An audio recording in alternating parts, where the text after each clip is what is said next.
Api di Bukit Menoreh. Cerita, Esa Mintarja. Audiobook, novel silat. Bab 460. Di tempat lain, sekelompok pengawal telah menemukan seorang petani yang berkecukupan itu pun telah terbunuh pula. Bahkan istrinya dan seorang anaknya laki-laki telah terbunuh pula. Sementara seorang laki-laki, adik petani yang terbunuh itu, terbaring dengan luka yang parah. Tetapi ia masih hidup. Kegemparan itu masih ditambah lagi. Seorang pedagang emas dan permata serta Wesi Aji telah terbunuh pula. Tidak ada orang lain di rumah itu, kecuali sepasang suami istri pembantunya yang tinggal di belakang, seorang laki-laki separuh baya yang biliknya juga berada di belakang. Mereka sama sekali tidak terusik. Bahkan mereka masih belum terbangun dari tidurnya. Geledek tempat pedagang itu menyimpan benda-benda berharga miliknya serta dagangannya telah terguling, sebagian lainnya berserakan. Namun benda-benda yang berharga tentu sudah tidak ada di antara benda-benda yang berserakan itu. Malam itu Padukuhan Nambangan menjadi gempar. Para peronda yang sudah terbangun pun telah membangunkan orang-orang yang tertidur nyenyak. Dinding-dinding rumah telah dibentak-hentakkan untuk membangunkan para penghuninya. Dengan susah payah, padukuhan itu terbangun sebelum batas waktu sirep itu kehilangan kekuatannya. Padukuhan Nambangan benar-benar telah diguncang oleh kengerian yang mendalam. 3 orang telah dirampok. Beberapa orang terbunuh dan terluka berat. Para pengawal telah mengundang tabib-tabib terbaik di tanah perdikan Menoreh untuk mengobati orang-orang yang terluka parah. Mereka adalah sumber keterangan untuk menelusuri perampokan yang telah terjadi di Padukuhan Nambangan itu. Mereka segerombolan orang berkuda, berkata orang tua yang luput dari pengaruh sirep itu. Jika saja kau tidak berhasil mengenali kekuatan sirep itu serta berusaha mengatasinya, mungkin petaka yang terjadi akan lebih besar lagi, Kek, berkata Gelagah Putih. Agaknya aku terlambat memberikan isyarat, berkata orang tua itu. Jika saja aku masih setangkas kalian, aku akan dapat berbuat lebih cepat, sehingga para perampok itu akan dapat ditangkap. Gelagah Putih menarik nafas panjang. Katanya kemudian, kakek tidak perlu menyalahkan diri sendiri. Yang kakek lakukan adalah yang terbaik yang dapat dilakukan oleh siapapun juga dalam keadaan yang sama. Apalagi kakek sudah terhitung, tua meskipun masih tangkas. Jangan memuji aku. Ada beberapa orang terbunuh di padukuhan ini. Seakan-akan baru kemarin kita memakamkan anak-anak kita yang gugur di peperangan. Sekarang kita harus melepaskan lagi orang-orang terbaik di padukuhan ini. Tetapi itu bukan salah kakek. Kita harus berusaha untuk mendapatkan keterangan tentang perampokan dan pembunuhan itu. Menurut dugaanku sementara sebelum kita dapat menemukan bukti-bukti yang lebih lengkap dan dapat dipercaya, perampokan dan pembunuhan ini dilakukan oleh para pengikut Kisah Balintang. Sebagaimana kita ketahui bahwa pengikut Kisah Balintang itu terdiri dari orang-orang yang mempunyai latar belakang kehidupan yang berbeda-beda, tetapi juga kepentingan yang berbeda-beda pula. Ya, orang tua itu mengangguk-angguk. Aku juga berpendapat demikian. Jika malam ini mereka merasa berhasil, aku kira mereka akan kembali lagi pada kesempatan lain. Tetapi tentu tidak segera. Dalam pada itu, Ki Bekel dan para bebahu yang sudah berhasil dibangunkan telah berkumpul di Banjar. Para pengawal padukuhan pun telah berkumpul pula. Sebagian dari mereka dengan mata yang masih merah. Ada yang masih menguap beberapa kali. Namun ada yang benar-benar telah terbangun. Tetapi segala sesuatunya telah terjadi. 2 orang penghubung telah berpacu menuju ke padukuhan induk untuk melaporkan apa yang telah terjadi. Namun ternyata Ki Gede telah menerima laporan yang lain pula. 3 orang peronda di luar sebuah padukuhan telah terbunuh. Seorang yang sempat melarikan diri dengan luka di tubuhnya menceritakan bahwa mereka telah bertemu sekelompok orang berkuda di jalan di luar sebuah padukuhan. Mereka sempat berbicara beberapa kalimat. Namun orang-orang itu dengan serta-merta telah menyerang. 3 orang terbunuh dalam waktu yang singkat. Namun yang seorang itu telah berhasil meloloskan diri dengan berguling di tanggul sebuah sungai kecil. Kemudian berlari menyusuri sungai kecil itu. Sekali lagi tanah perdikan Menoreh berkabung. Ki Gede yang mendapat laporan itu pun segera pergi ke Padukuhan Nambangan. Menjelang matahari terbit, Ki Gede yang kemudian telah menghubungi Agung Sedayu, bersama-sama melihat keadaan padukuhan yang baru saja dikoyak oleh kebengisan orang-orang yang menyimpan dendam di dalam dadanya. Namun Ki Gede hanya dapat menggertakkan giginya. Orang-orang yang membunuh korbannya yang tidak bersalah itu harus mendapat hukuman yang sangat berat. Tetapi untuk menghukum mereka, orang-orang itu harus ditemukan lebih dahulu. Sementara itu, Gelagah Putih dan Sabung Sari yang mendengar bahwa ada 3 orang pengawal yang sedang meronda terbunuh, telah minta izin kepada Ki Gede untuk pergi melihat ke tempat peristiwa itu. Tentu orang-orang yang telah membunuh di Padukuhan Nambangan itu pula lah yang telah membunuh para peronda itu.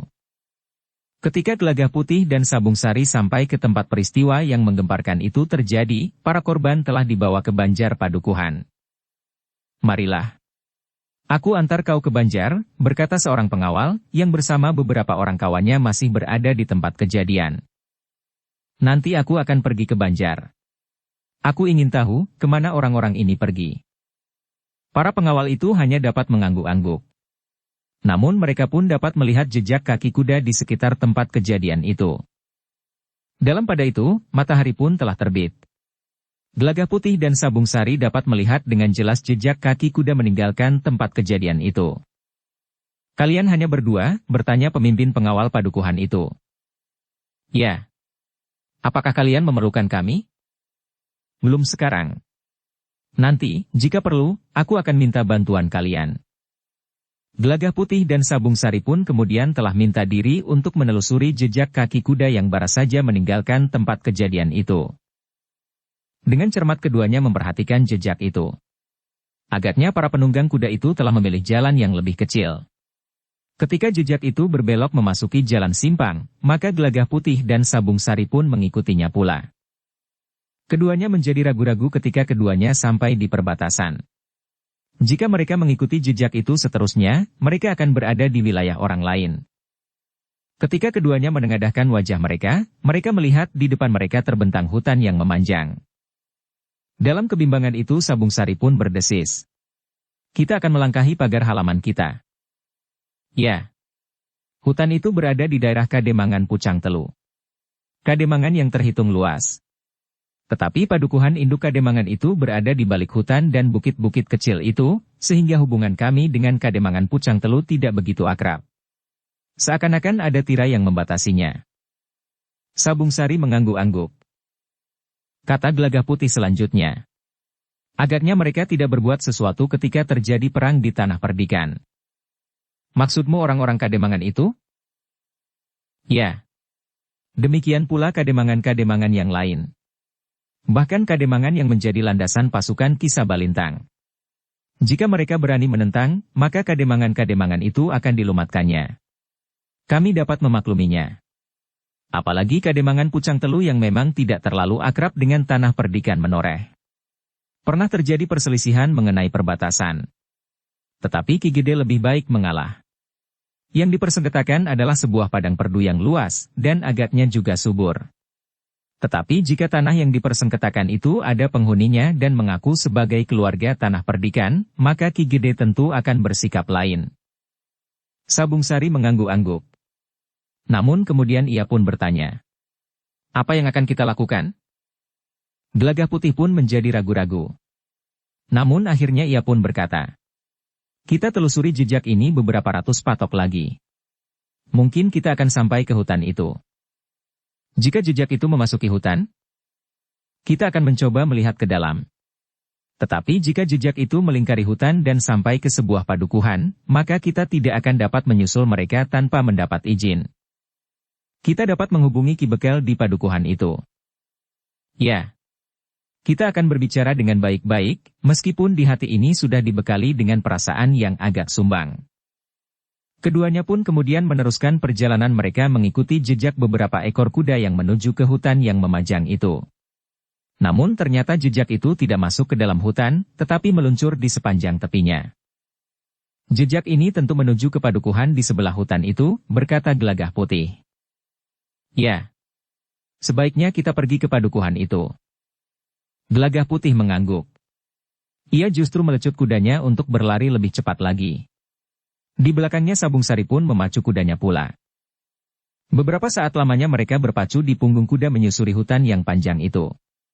Ketika mereka sampai di ujungnya, maka mereka pun memasuki jalan yang lebih lebar menuju ke padukuhan. Gelagah Putih memang agak ragu.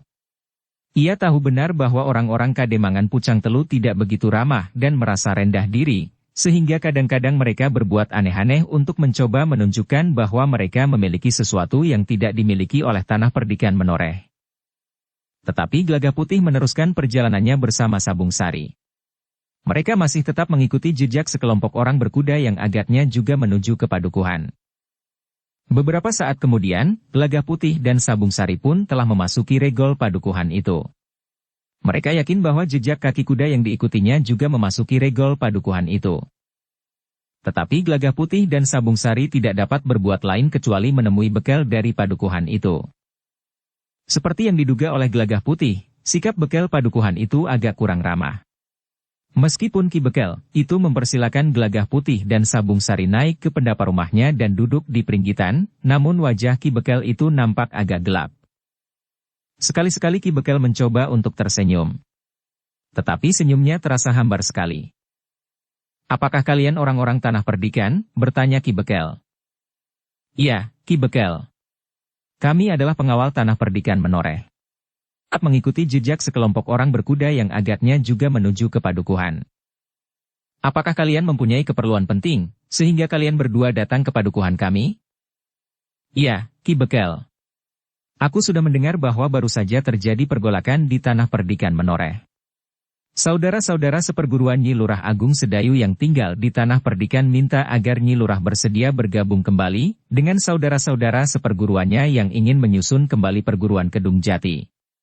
Benar begitu Kisanak?" "Tidak, Ki Bekel," jawab Gelagah Putih. "Bukan begitu. Jadi bagaimana? Kami adalah tetangga yang terhitung dekat, Ki Bekel, meskipun disekat oleh hutan dan pegunungan kecil. Tetapi agaknya berita yang sampai di sini sudah menyimpang dari kenyataan yang terjadi di Tanah Perdikan kami." "Apa yang telah terjadi?" "Segerombolan pemberontak yang ingin merebut Tanah Perdikan kami." Ki Bekel mengerutkan dahinya. Dengan nada tinggi ia pun bertanya. "Jika ada sekelompok orang menyerang Tanah Perdikan Menoreh, kenapa kau sebut sebagai pemberontak? Apakah mereka memberontak terhadap Ki Gede Menoreh?" "Mereka telah memberontak terhadap Mataram. Mereka menyerang Tanah Perdikan Menoreh untuk mendapatkan landasan bagi pasukan yang tentu akan diperkuat di masa datang untuk melawan Mataram. Satu prasangka buruk.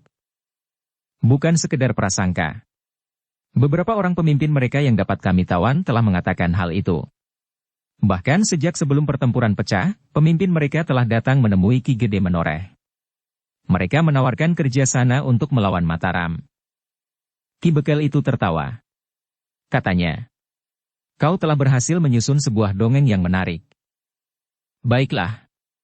Apapun yang Ki Bekel dengar, serta tanggapan apapun yang Ki Bekel berikan, terserah. Sekali lagi aku ingin memperingatkan bahwa kita adalah tetangga dekat." Ki Bekel mengerutkan dahinya. Dengan nada tinggi ia pun berkata, "Jika kita bertetangga dekat, kenapa? Banyak yang dapat kita perbuat bersama-sama. Kita dapat meningkatkan kerjasama yang pernah kita lakukan sebelumnya." "Kisanak," berkata Ki Bekel. "Selama ini Tanah Perdikan Menoreh merasa dirinya terlalu besar, sehingga karena itu menjadi sombong. Selama ini kerjasama apa yang pernah kita lakukan? Bukankah kami pernah menawarkan untuk mengirimkan barang-barang terutama alat-alat pertanian ke Kademangan Pucang Telu? Sebaliknya kami memerlukan hasil kerajinan bambu dari Kademangan ini. Tetapi kami tidak pernah mendapat tanggapan baik. Jangankan tanggapan baik, Kademangan ini sama sekali tidak mengacuhkannya.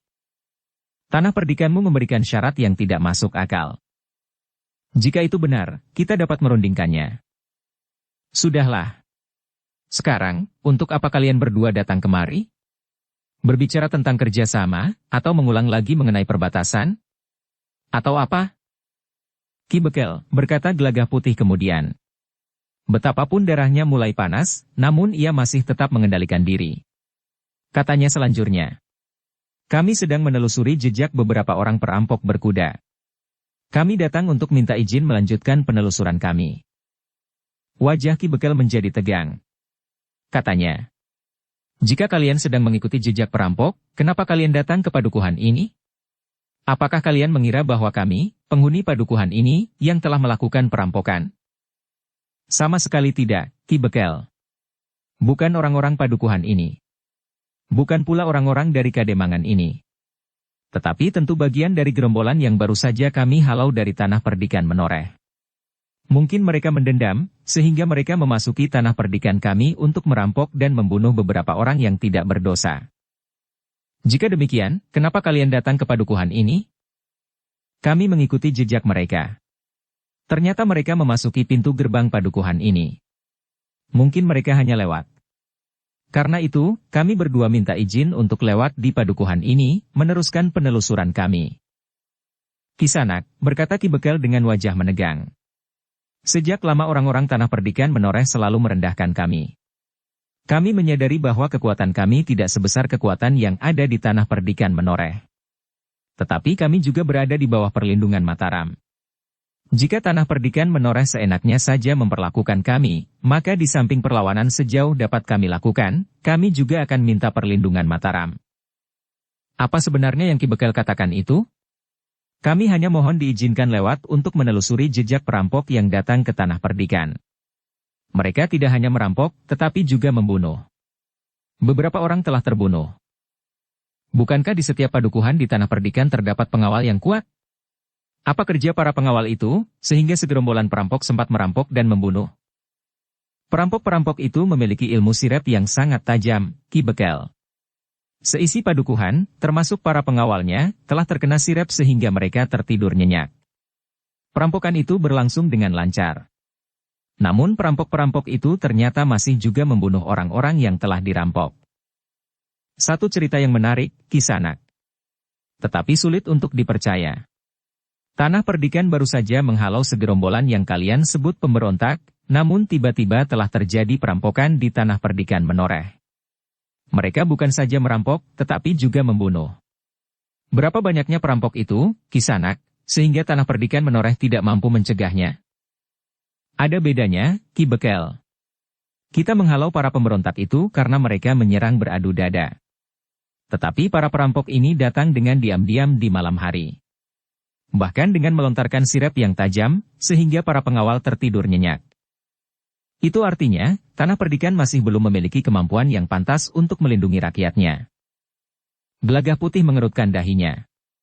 Dipandanginya Ki Bekel itu dengan tajamnya. Namun kemudian Gelagah Putih itu pun menyahut. Ki Bekel benar, tanah perdikan memang belum memiliki kekuatan yang pantas untuk melindungi rakyatnya. Terbukti ketika para pengawalnya terserang sirep, mereka tertidur dengan nyenyak, tanpa mampu untuk menghindar. Karena itu, maka beberapa orang telah terbunuh. Nah, jika demikian, bukankah salah para pengawal tanah perdikan sendiri? Ki Bekel benar. Lalu kenapa kalian masih akan mengikuti jejak orang-orang yang kalian sebut perampok dan pembunuh itu? Kenapa kalian tidak menangkap saja para pengawal yang lengah dan tertidur? Tentu. Mereka akan ditangkap dan dihukum. Tetapi yang membunuh itu pun harus dicari. Mencari dan kemudian menemukan mereka bagi kami adalah membetulkan kesalahan yang telah kami perbuat itu. Wajah Ki Bekel menegang. Namun kemudian katanya, Kisanak, kami tidak mau terlibat dengan persoalan kalian. Karena itu, jika kalian berselisih dengan siapapun juga, jangan lakukan di atas tanah kami. Tetapi orang-orang yang bersalah itu berlari dan mungkin bersembunyi di sini. Tentu saja di luar pengetahuan Ki Bekel. Tidak. Tidak ada perampok dan pembunuh bersembunyi di sini. Karena itu kalian tidak akan dapat mencarinya di padukuhan ini. Ki Bekel. Kami tidak akan berbuat apa-apa di sini selain menelusuri jejak orang-orang yang lain merampok dan membunuh itu. Kami tidak akan merusak bangunan, bahkan dinding halaman di padukuhan ini. Sayang, Kisanak. Kami berkeberatan. Kembalilah ke tanah perdikan Menoreh. Ki Bekel. Kenapa Ki Bekel tidak mau membantu kami, tetangga Ki Bekel yang terdekat, meskipun disekat oleh hutan dan bukit-bukit kecil? Tanah perdikan Menoreh sampai saat ini tidak bersikap bersahabat. Karena itu, kami tidak dapat membantu. Sayang sekali. Kami berkeberatan, karena kami tidak mau terlibat dalam permusuhan dengan siapapun juga. Ki Bekel. Penolakan Ki Bekel itu berarti bahwa Ki Bekel justru telah melibatkan diri dalam permusuhan ini. Kenapa? Ki Bekel telah melindungi musuh-musuh kami. Wajah Ki Bekel menjadi tegang.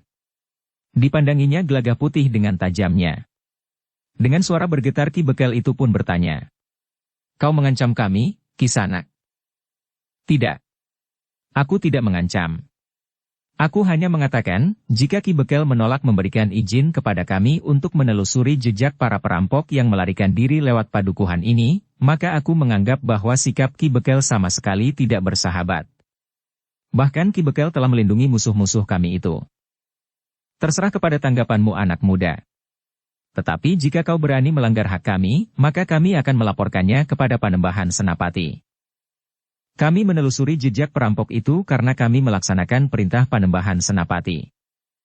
Kau jangan mencoba mengelabui kami. Kau telah mencuri nama Panembahan Senapati untuk menakut-nakuti kami. Jika kau tidak mau mendengar kata-kataku, kau akan menyesal. Pada suatu saat kami akan kembali dengan membawa pertanda perintah Panembahan Senapati itu bersama sepasukan prajurit. Wajah Ki Bekel menjadi semakin tegang. Sementara Gelagah Putih berkata, lihat kudaku. Siapa yang mempunyai kuda sebesar dan setegar kudaku? Hanya kepercayaan Ki Patih di Mataram sajalah yang mempunyai kuda setegar kudaku itu. Ki Bekel tidak menjawab. Sementara Gelagah Putih pun berkata, marilah, kita pulang. Kita akan memberikan laporan bahwa perjalanan tugas kita telah dihambat. Ketika Gelagah Putih bangkit berdiri, maka Sabung Sari pun telah berdiri pula. Kemarahan Gelagah Putih serasa akan meledakkan jantungnya. Namun Gelagah Putih harus menahan dirinya. Ia tidak mau membuka permusuhan baru dengan tetangganya. Sejenak kemudian, keduanya pun telah melarikan kuda mereka kembali ke tanah perdikan menoreh. Tetapi mereka telah mendapat sedikit gambaran, kemanakah para perampok itu melarikan diri. Ini adalah pekerjaan para petugas sandi, berkata Gelagah Putih kemudian. Mereka harus menyusup memasuki padukuhan ini dengan cara apapun juga. Mereka harus mencari keterangan tentang orang-orang asing yang berada di sekitar padukuhan ini. Bagaimana jika mereka benar-benar sekedar lewat? Ki Bekel, setidak-tidaknya salah seorang bebahu, tentu mengetahui atau mendapat laporan tentang iring-iringan orang berkuda. Mereka tentu akan merasa senang jika ada orang yang bersedia menelusuri dan menemukan orang-orang berkuda itu. Karena orang-orang berkuda itu akan dapat membuat kerusuhan di lingkungan mereka pula. Sabung Sari mengangguk-angguk. Ia pun sependapat bahwa Ki Bekel telah menghambat usaha untuk mengetahui lebih jauh tentang orang-orang berkuda itu. Sabung Sari pun sependapat bahwa tugas selanjutnya sebaiknya ditangani oleh petugas sandi tanah perdikan menoreh. Namun peristiwa yang terjadi di Nambangan merupakan peringatan bagi tanah perdikan menoreh untuk berhati-hati. Masih ada kelompok-kelompok yang mendendam dan masih berniat menimbulkan keresahan di tanah perdikan menoreh. Selebihnya, mereka telah merampas harta benda dengan kekerasan. Bahkan pembunuhan. Ketika Gelagah Putih dan Sabung Sari kembali ke tanah perdikan, maka para pengawal yang terbunuh itu telah siap untuk dimakamkan. Demikian pula para korban pembunuhan dan perampokan di Nambangan. Tetapi Ki Gede minta agar ada selisih waktu saat-saat pemberangkatan para korban itu ke makam, agar Ki Gede dan para pemimpin tanah perdikan menoreh dapat menghadiri keberangkatan para korban ke makam. Demikian pemakaman itu selesai, maka Gelagah Putih pun telah menghadap Ki Gede bersama Sabung Sari. Mereka telah melaporkan usaha mereka untuk menelusuri orang-orang berkuda itu sampai ke Kademangan Pucang Telu. Kami telah bertemu dengan Ki Bekel Sambisari, sebuah padukuhan di ujung Kademangan Pucang Telu. Ki Gede mengangguk-angguk. Tetapi dari sorot mata Ki Gede sudah nampak keraguan-raguan bahwa Gelagah Putih dan Sabung Sari akan berhasil. Tetapi agaknya Ki Bekel Sambisari tidak membantu. Ki Gede menarik nafas dalam-dalam. Katanya, hubungan kita dengan Kademangan Pucang Telu memang agak kurang baik, meskipun aku berusaha unjuk melakukan pendekatan-pendekatan. Aku sudah mengalah ketika terjadi perselisihan perbatasan. Karena yang mereka inginkan adalah beberapa bahu tanah kosong, maka tanah itu aku relakan. Tetapi jika mereka menghendaki sebuah padukuhan yang berpenghuni, atau tanah garapan, maka aku tentu berkeberatan sekali. Bahkan aku akan mempertahankannya. Gelagah Putih dan Sabung Sari mengangguk-angguk. Sementara Ki Gede pun kemudian bertanya kepada keduanya. Bagaimana pendapat kalian tentang para perampok itu? Nampaknya mereka memang berada di Kademangan Pucang Telu, jawab Gelagah Putih. Tetapi tentu tidak sepengetahuan Ki Demang. Betapapun pernah terjadi perselisihan dengan tanah perdikan ini, tetapi menurut pendapatku Ki Demang tidak akan berbuat selicik itu. Bekerja sama dengan perampok dan pembunuh, untuk membuat tanah perdikan ini menjadi resah, berkata Ki Gede. Tetapi seharusnya Ki Bekel Sambisari tidak berkeberatan untuk mengizinkan kami menelusuri jejak itu, jika Ki Bekel memang tidak ingin melindungi para perampok. Mungkin karena harga diri, jawab Ki Gede. Ki Bekel tidak ingin dianggap tidak mampu untuk menyelesaikan persoalan yang terjadi di daerahnya. Tetapi mungkin juga kebijaksanaan Ki Bekel berbeda dengan kebijaksanaan Ki Demang Pucang Telu. Tetapi bukankah tanggung jawab tertinggi ada pada Ki Demang Pucang Telu? Ya. Tetapi mungkin saja Ki Bekel telah melakukan penyimpangan dari kebijaksanaan yang digariskan oleh Ki Demang. Jika demikian, apakah sebaiknya kami datang menghadap Ki Demang, bertanya Gelagah Putih. Nanti dulu, Gelagah Putih. Jangan tergesa-gesa. Aku justru ingin meyakinkan lebih dahulu, apakah para perampok dan pembunuh itu memang ada di sana. Gelagah Putih dan Sabung Sari tidak menjawab. Tetapi keduanya menunggu Ki Gede berkata selanjutnya. Aku akan mengirim petugas sandi ke Padukuhan Sambisari, dan mungkin padukuhan-padukuhan lain di lingkungan Kademangan Pucang Telu itu. Jika kita sudah tahu pasti hasilnya, maka kita akan mengambil langkah-langkah selanjutnya. Gelagah Putih menarik nafas dalam-dalam. Katanya. Ya, Ki Gede. Aku akan menunggu perintah selanjutnya. Yang penting, kita harus berhati-hati. Peristiwa seperti yang terjadi di Nambangan itu tidak boleh terulang. Demikian pula gugurnya beberapa pengawal menghadapi para perampok dan pembunuh itu. Peristiwa itu telah membangkitkan kembali kewaspadaan bagi rakyat tanah perdikan Menoreh. Bukan saja para pengawalnya, tetapi setiap orang merasa wajib untuk bersiap sepenuhnya. Sementara itu, Ki Gede sudah memerintahkan beberapa orang petugas sandi untuk mengamati keadaan. Mencari keterangan tentang para perampok dan pembunuh di Kademangan Pucang Telu. Dengan berbagai macam cara, para petugas sandi telah menebar di Kademangan Pucang Telu. Ada yang berjualan di pasar. Ada yang membawa jala menyusuri sungai yang melintasi Kademangan Pucang Telu. Tetapi ada juga yang berada di Kademangan itu dengan diam-diam, tanpa diketahui oleh orang Pucang Telu. Namun akhirnya dari berbagai macam pertanda dan isyarat, para petugas sandi itu berkesimpulan bahwa para perampok itu bersarang di sebuah pategalan di Sambisari. Nampaknya kehadiran mereka di pategalan itu sudah setahu dan seizin Ki Bekel. Meskipun demikian, masih ada yang diragukan oleh para petugas sandi.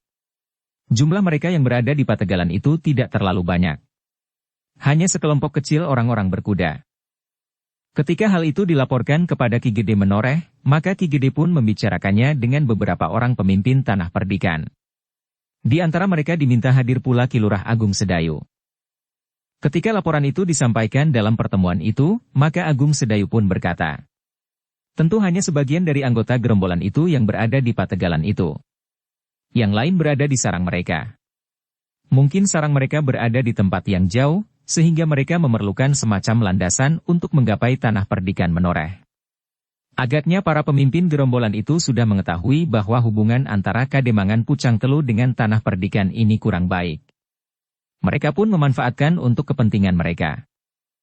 Tetapi seperti yang pernah aku katakan, bahwa Ki Demang Pucang Telu tidak akan berbuat selicik itu. Jika demikian, agaknya Ki Bekel Sambisarilah yang telah melakukannya tanpa setahu Ki Demang Pucang Telu. Mungkin sekali Ki Lurah. Ki Gede mengangguk-angguk. Jika demikian, aku sependapat bahwa kita akan mengirimkan utusan untuk menghadap Ki Demang Pucang Telu.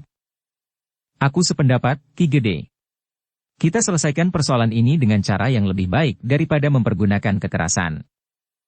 Jika demikian, kita akan menunjuk utusan yang akan menghadap Ki Demang di Pucang Telu. Gelagah Putih tentu bersedia Ki Gede. Jika Ki Gede tidak berkeberatan, biarlah Sabung Sari menemaninya. Bagus. Jika mereka bersedia, aku akan sangat berterima kasih. Namun sebelum Gelagah Putih dan Sabung Sari menjawab, Prastawa pun menyahut. Aku bersedia pergi ke Pucang Telu, Paman. Ki Gede termangu-mangu sejenak. Namun kemudian ia pun berkata dengan nada berat. Terima kasih atas kesediaanmu, Prastawa. Tetapi kau masih harus menjaga tubuhmu yang baru sembuh, untuk mendapatkan kekuatanmu seperti sedia kala. Karena itu, biarlah pada kesempatan lain, kaulah yang akan melakukannya. Tetapi aku sudah pulih paman. Kau harus menurut petunjuk para tabib yang mengobatimu, Prastawa. Agar kau benar-benar pulih seperti sedia kala. Prastawa tidak membantah. Ketika ia berpaling kepada ayahnya, maka Ki Argajaya pun berkata, "Dengarlah pendapat pamanmu, Prastawa. Pada kesempatan lain, jika keadaanmu sudah benar-benar pulih kembali, maka kau pun akan mendapat kesempatan. Tetapi tugas ini menarik sekali, ayah. Dengan tugas ini aku dapat bertemu dan berbicara langsung dengan Ki Demang Pucang Telu. Apa sebenarnya yang dikehendakinya dengan sikapnya yang tidak bersahabat itu? Sementara itu kademangan-kademangan yang lain di seputar tanah perdikan ini bersikap baik terhadap kita. Jika dalam perang yang terjadi beberapa saat yang lalu mereka tidak dapat membantu, itu dapat kita mengerti. Tetapi sikap mereka jauh berbeda dengan sikap kademangan Pucang Telu. Sudahlah, berkata Ki Gede. Kita harus selalu mengadakan pendekatan agar hubungan kita pada suatu saat menjadi lebih baik. Aku minta Gelagah dan Sabung Sari juga berusaha mengadakan pendekatan dengan Ki Demang. Bukan sebaliknya. Prastawa menarik nafas dalam-dalam. Sementara Agung Sedayu pun berkata, "Satu peringatan buat Gelagah Putih dan Sabung Sari. Kedatangan kalian di Kademangan Pucang Telu tidak untuk menghukum mereka, tetapi mencari penyelesaian yang terbaik." Gelagah Putih dan Sabung Sari mengangguk-angguk. "Nah, kapan kalian akan berangkat?" bertanya Ki Gede kemudian. "Semakin cepat, semakin baik," sahut Gelagah Putih. "Jika demikian, besok kita berangkat," berkata Sabung Sari. "Ya. Besok kita akan berangkat," desis Gelagah Putih. "Baiklah," berkata Ki Gede. "Besok kalian akan berangkat menghadap Ki Demang. Sebaiknya kalian mengambil jalan lain. Jangan lewat Padukuhan Sambisari. Kalian tentu akan dihentikan dan perjalanan kalian akan dihambat." "Iya, Ki Gede," sahut Gelagah Putih. "Besok kami akan mengambil jalan lain. Meskipun sedikit melingkar, tetapi kami dapat menghindari Padukuhan Sambisari. Kalian dapat minta pertanggungjawaban atas kehadiran orang-orang berkuda di Kademangan Pucang Telu, karena Pucang Telu, khususnya Padukuhan Sambisari, telah menjadi landasan sekelompok orang untuk membuat kerusuhan di tanah perdikan Menoreh. Kami akan melakukannya, Ki Gede. Tetapi kalian harus selalu ingat pesan Ki Lurah, bahwa kalian tidak datang untuk menghukum, tetapi kalian datang untuk mencari penyelesaian yang terbaik." "Ya, Ki Gede. Kami akan berusaha berbuat yang terbaik." Malam itu di rumah, Agung Sedayu masih memberikan beberapa pesan kepada Gelagah Putih dan Sabung Sari.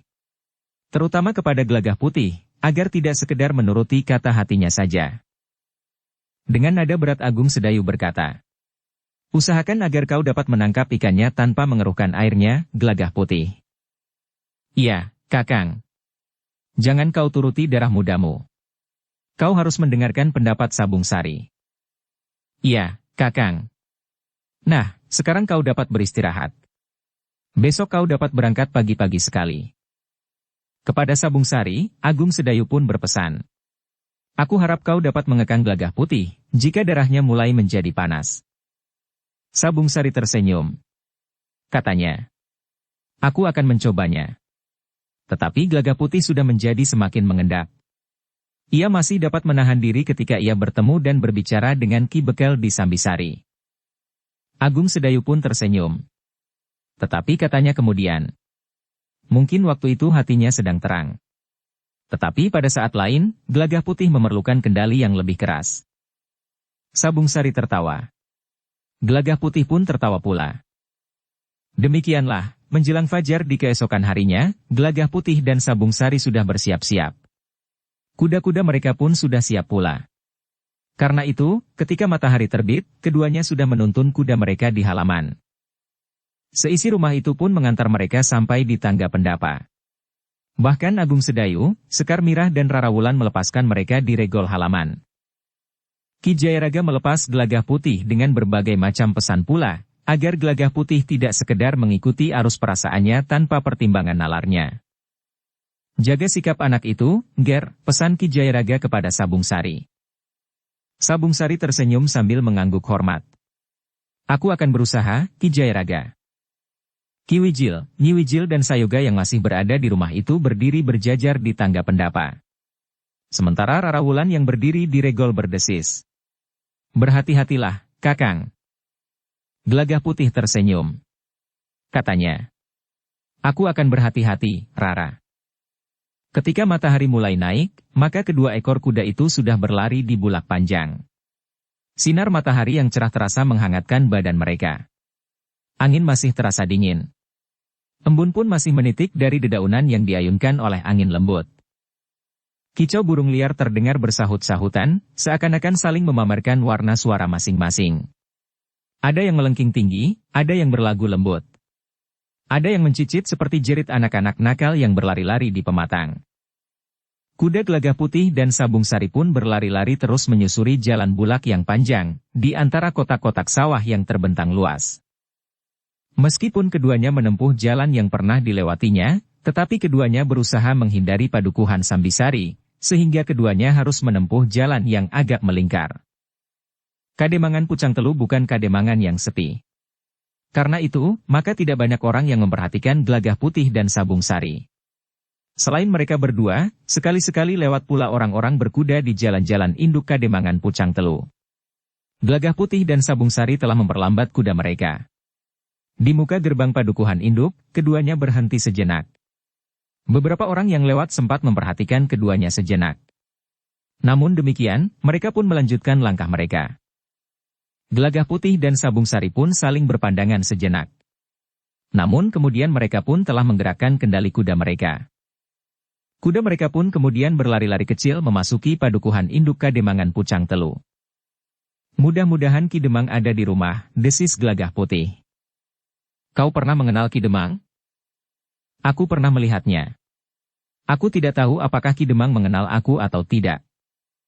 Sabung Sari mengangguk-angguk kecil. Katanya, "Mudah-mudahan Ki Demang dapat mengenalimu, sehingga pembicaraan kita menjadi lancar." "Mudah-mudahan," desis Gelagah Putih. Beberapa saat kemudian mereka telah melewati Banjar Kademangan Pucang Telu. Kemudian mereka terus mengikuti jalan itu. "Kau pernah pergi ke rumah Ki Demang?"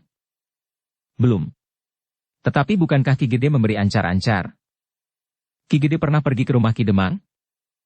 "Pernah, sebagaimana Ki Demang juga pernah pergi ke rumah Ki Gede, ketika mereka mempersoalkan tanah yang menjadi sengketa itu." "Bagaimana menurut pendapatmu sikap Ki Demang terhadap tanah perdikan Menoreh?" "Aku sependapat dengan Ki Gede, bahwa Ki Demang tidak akan mendendam tanah perdikan dengan cara yang licik itu." Sabung Sari pun mengangguk-angguk kecil. Sementara itu, keduanya pun telah sampai di muka regol halaman rumah Ki Demang Pucang Telu. Gelagah Putih dan Sabung Sari pun segera turun dari kuda mereka. Meskipun dengan agak ragu, keduanya pun menuntun kuda mereka memasuki halaman Ki Demang Pucang Telu. Seorang yang sedang membersihkan halaman Ki Demang pun menemuinya. Setelah mengangguk hormat, maka orang itu pun bertanya, "Apakah keperluan Kisanak berdua? Apakah Ki Demang ada di rumah? Kami ingin menghadap." "Kisanak berdua datang dari mana? Aku kira kalian berdua bukan orang Kademangan ini." "Kami memang bukan orang Kademangan ini, Kisanak." "Kisanak berdua dari mana?" "Kami orang-orang tanah perdikan Menoreh." Orang itu mengerutkan dahinya. Wajahnya segera berubah. Tetapi ia masih tetap bertanya dengan nada yang sama. "Apakah kalian utusan Ki Gede Menoreh untuk bertemu dengan Ki Demang?" Gelagah Putih memang ragu-ragu untuk menjawab. Tetapi akhirnya ia pun mengangguk. Katanya, "Ya, kami adalah utusan Ki Gede untuk bertemu dan berbicara dengan Ki Demang. Silahkan. Naiklah, dan duduklah di peringgitan. Aku akan memberitahukan kepada Ki Demang." Untunglah bahwa Ki Demang belum berangkat. "Apakah Ki Demang akan pergi?" "Ya. Ki Demang akan pergi ke padukuhan sebelah. Ada persoalan yang harus diselesaikan. Ki Demang tinggal menunggu kedatangan Ki Jagabaya yang akan pergi bersama-sama." "Jadi Ki Jagabaya akan singgah di rumah ini?" "Ya. Kebetulan sekali. Mudah-mudahan kami dapat berbicara dengan Ki Demang dan Ki Jagabaya." "Tergantung sekali kepada Ki Demang," jawab orang itu. "Mungkin Ki Demang belum dapat berbicara dengan kalian hari ini, karena Ki Demang harus segera pergi bersama Ki Jagabaya." Dahi Gelagah Putih berkerut. Ketika ia berpaling kepada Sabung Sari, maka Sabung Sari itu pun berdesis. Kita mohon waktu kepada Ki Demang dan Ki Jagabaya. Baiklah. Silahkan naik dan duduk di peringgitan. Biarlah aku memberitahukan kedatangan Ki Sanak berdua kepada Ki Demang. Gelagah Putih dan Sabung Sari pun segera naik ke pendapa dan duduk di peringgitan, sementara orang yang menerimanya itu segera masuk ke longkangan lewat pintu Seketheng. Beberapa saat kemudian, orang itu telah muncul lewat pintu peringgitan. Katanya, Ki Sanak berdua dipersilahkan menunggu sebentar. Baik, Ki Sanak, jawab Gelagah Putih dan Sabung Sari hampir bersamaan. Orang itu pun segera masuk kembali ke ruang dalam. Sementara Gelagah Putih dan Sabung Sari duduk di peringgitan. Sambil menunggu, mereka sempat memperhatikan rumah Ki Demang yang termasuk besar dan buatannya sangat bagus. Saka guru serta uleng di atasnya berukir lembut. Bahkan disungging dengan warna cerah. Gebyok yang membatasi peringgitan dan ruang dalam pun dibuat dari kayu nangka yang sudah sangat tua, sehingga seakan-akan berminyak. Dihiasi pula dengan ukiran yang rumit. Ki Demang tentu mendatangkan juru ukir dari tempat lain, berkata Sabung Sari. Aku meragukan, apakah di Kademangan ini ada juru ukir dan juru sungging yang demikian baiknya. Gelagah Putih mengangguk-angguk. Katanya, ya. Ki Gede juga memanggil juru ukir dan juru sungging dari Mataram ketika membuat rumahnya. Apakah kau sudah berada di Tanah Perdikan ketika itu? Belum. Menurut kata orang. Tetapi rumah Ki Gede itu termasuk baru. Meskipun baru, tetapi umurnya sudah cukup tua. Jika rumah itu disebut baru, maksudnya lebih muda dari Banjar Padukuhan. Sabung Sari mengangguk-angguk. Sementara Gelagah Putih pun berkata, semuanya itu aku dengar dari orang lain. Sabung Sari tersenyum. Tetapi pembicaraan mereka pun terhenti. Pintu peringgitan itu pun terbuka. Seorang yang bertubuh tinggi tegap dan berkumis lebat keluar dari ruang dalam. Pakaiannya yang baik serta caranya mengenakan pakaian itu menunjukkan bahwa orang itu adalah orang yang tertib. Di punggungnya terselip sebilah keris di dalam rangkanya dengan pondok emas. Timangnya yang sekali-sekali mengintip dari balik bajunya juga terbuat dari emas, bahkan dengan tetes permata. Gelagah Putih dan Sabung Sari pun segera bangkit berdiri sambil mengangguk hormat. Silakan duduk, berkata orang itu dengan suara berat. Gelagah Putih dan Sabung Sari pun segera duduk kembali. Sementara Gelagah Putih berdesis. Itulah Ki Demang. Sabung Sari tidak menjawab. Hanya kepalanya sajalah yang mengangguk-angguk mengiyakan. Ki Demang yang kemudian duduk bersama Gelagah Putih dan Sabung Sari itu pun kemudian bertanya. Aku dengar kalian adalah utusan Ki Gede Menoreh. Ya, Ki Demang, jawab Gelagah Putih. Siapakah nama kalian? Bertanya Ki Demang pula. Gelagah Putihlah yang menjawab. Namaku Gelagah Putih. Sedangkan saudaraku ini bernama Sabung Sari. Ki Demang mengangguk-angguk. Sekali-sekali tangannya memutar ujung kumisnya yang lebat. Kalian bawa pesan Ki Gede? Iya, Ki Demang. Apa pesannya? Gelagah Putih menarik nafas panjang. Ternyata pertanyaan Ki Demang itu langsung ke persoalannya. Dengan hati-hati Gelagah Putih pun menjawab. Ki Demang. Ki Gede menyampaikan salam buat Ki Demang dan seluruh rakyat Kademangan Pucang Telu. Terima kasih, jawab Ki Demang pendek. Kemudian, Ki Gede berpesan agar kerjasama antara Tanah Perdikan Menoreh dan Kademangan Pucang Telu dapat ditingkatkan. Jika kita masing-masing berkemauan baik, tentu hubungan kita akan menjadi semakin baik pula. Terima kasih Ki Demang, desis Gelagah Putih. Tentu masih ada yang lain. Justru persoalan yang paling penting yang kau bawa kepadaku, berkata Ki Demang. Gelagah Putih menarik nafas. Sementara Sabung Sari menjadi semakin menyadari, kenapa Ki Gede berpesan dengan bersungguh-sungguh agar ia dapat mengendalikan Gelagah Putih. Agaknya Ki Demang memang seorang yang keras, dan kata-katanya pun cukup tajam. Gelagah Putih kemudian tidak melingkar-lingkar lagi. Ia pun langsung sampai kepada persoalan yang terpenting yang dibawanya ke Pucang Telu. Ki Demang, berkata Gelagah Putih. Aku mohon maaf, bahwa aku harus memberikan pengantar lebih dahulu sebelum aku sampai kepada pesan pokok Ki Gede. Apa maksudmu? Pesan yang akan aku sampaikan itu bukannya sekedar sebuah gagasan. tetapi akibat dari satu kejadian. Katakan. Ki Demang mengerutkan dahinya. Gelagah Putih pun kemudian telah menceritakan pertempuran yang terjadi di Tanah Perdikan. Dengan nada dalam Gelagah Putih pun berdesis. Hal ini tentu sudah Ki Demang ketahui. Ya. Aku tahu, sahut Ki Demang. Selanjutnya Gelagah Putih pun menceritakan sekelompok orang yang mendendam. Namun juga dilandasi oleh kerja mereka sehari-hari, sebelum mereka bergabung dengan Ki Sabalintang. Karena itu, maka mereka pun datang ke Tanah Perdikan untuk merampok dan membunuh Ki Demang. Ki Demang mengangguk-angguk. Tetapi tanggapannya terasa agak panas di telinga Gelagah Putih, dan bahkan juga di telinga Sabung Sari. Lalu, apa hubungannya dengan Kademangan Pucang Telu? Gelagah Putih menarik nafas dalam-dalam, sementara Sabung Sari terbatuk kecil. Gelagah Putih sempat terpaling ke arah Sabung Sari. Ia masih selalu sadar bahwa Sabung Sari mendapat pesan mewanti-wanti agar mengendalikannya. Ki Demang. Gelagah Putih masih tetap berhati-hati. Ketika terjadi perampokan dan pembunuhan terhadap orang-orang yang dirampok di Tanah Perdikan menoreh, kemudian kematian beberapa orang pengawal yang dibunuh oleh sekelompok perampok yang menjumpai para pengawal yang sedang meronda, kami telah berusaha melacak jejak para perampok berkuda itu. Mereka memasuki Kademangan ini? Begitu? Gelagah Putih memandang Ki Demang sejenak. Namun kemudian ia pun mengangguk hormat sambil berdesis. Iya, Ki Demang. Jadi Ki Gede Menoreh menuduh bahwa para perampok dan pembunuh itu adalah orang-orang kami? Sama sekali tidak, Ki Demang. Jadi bagaimana?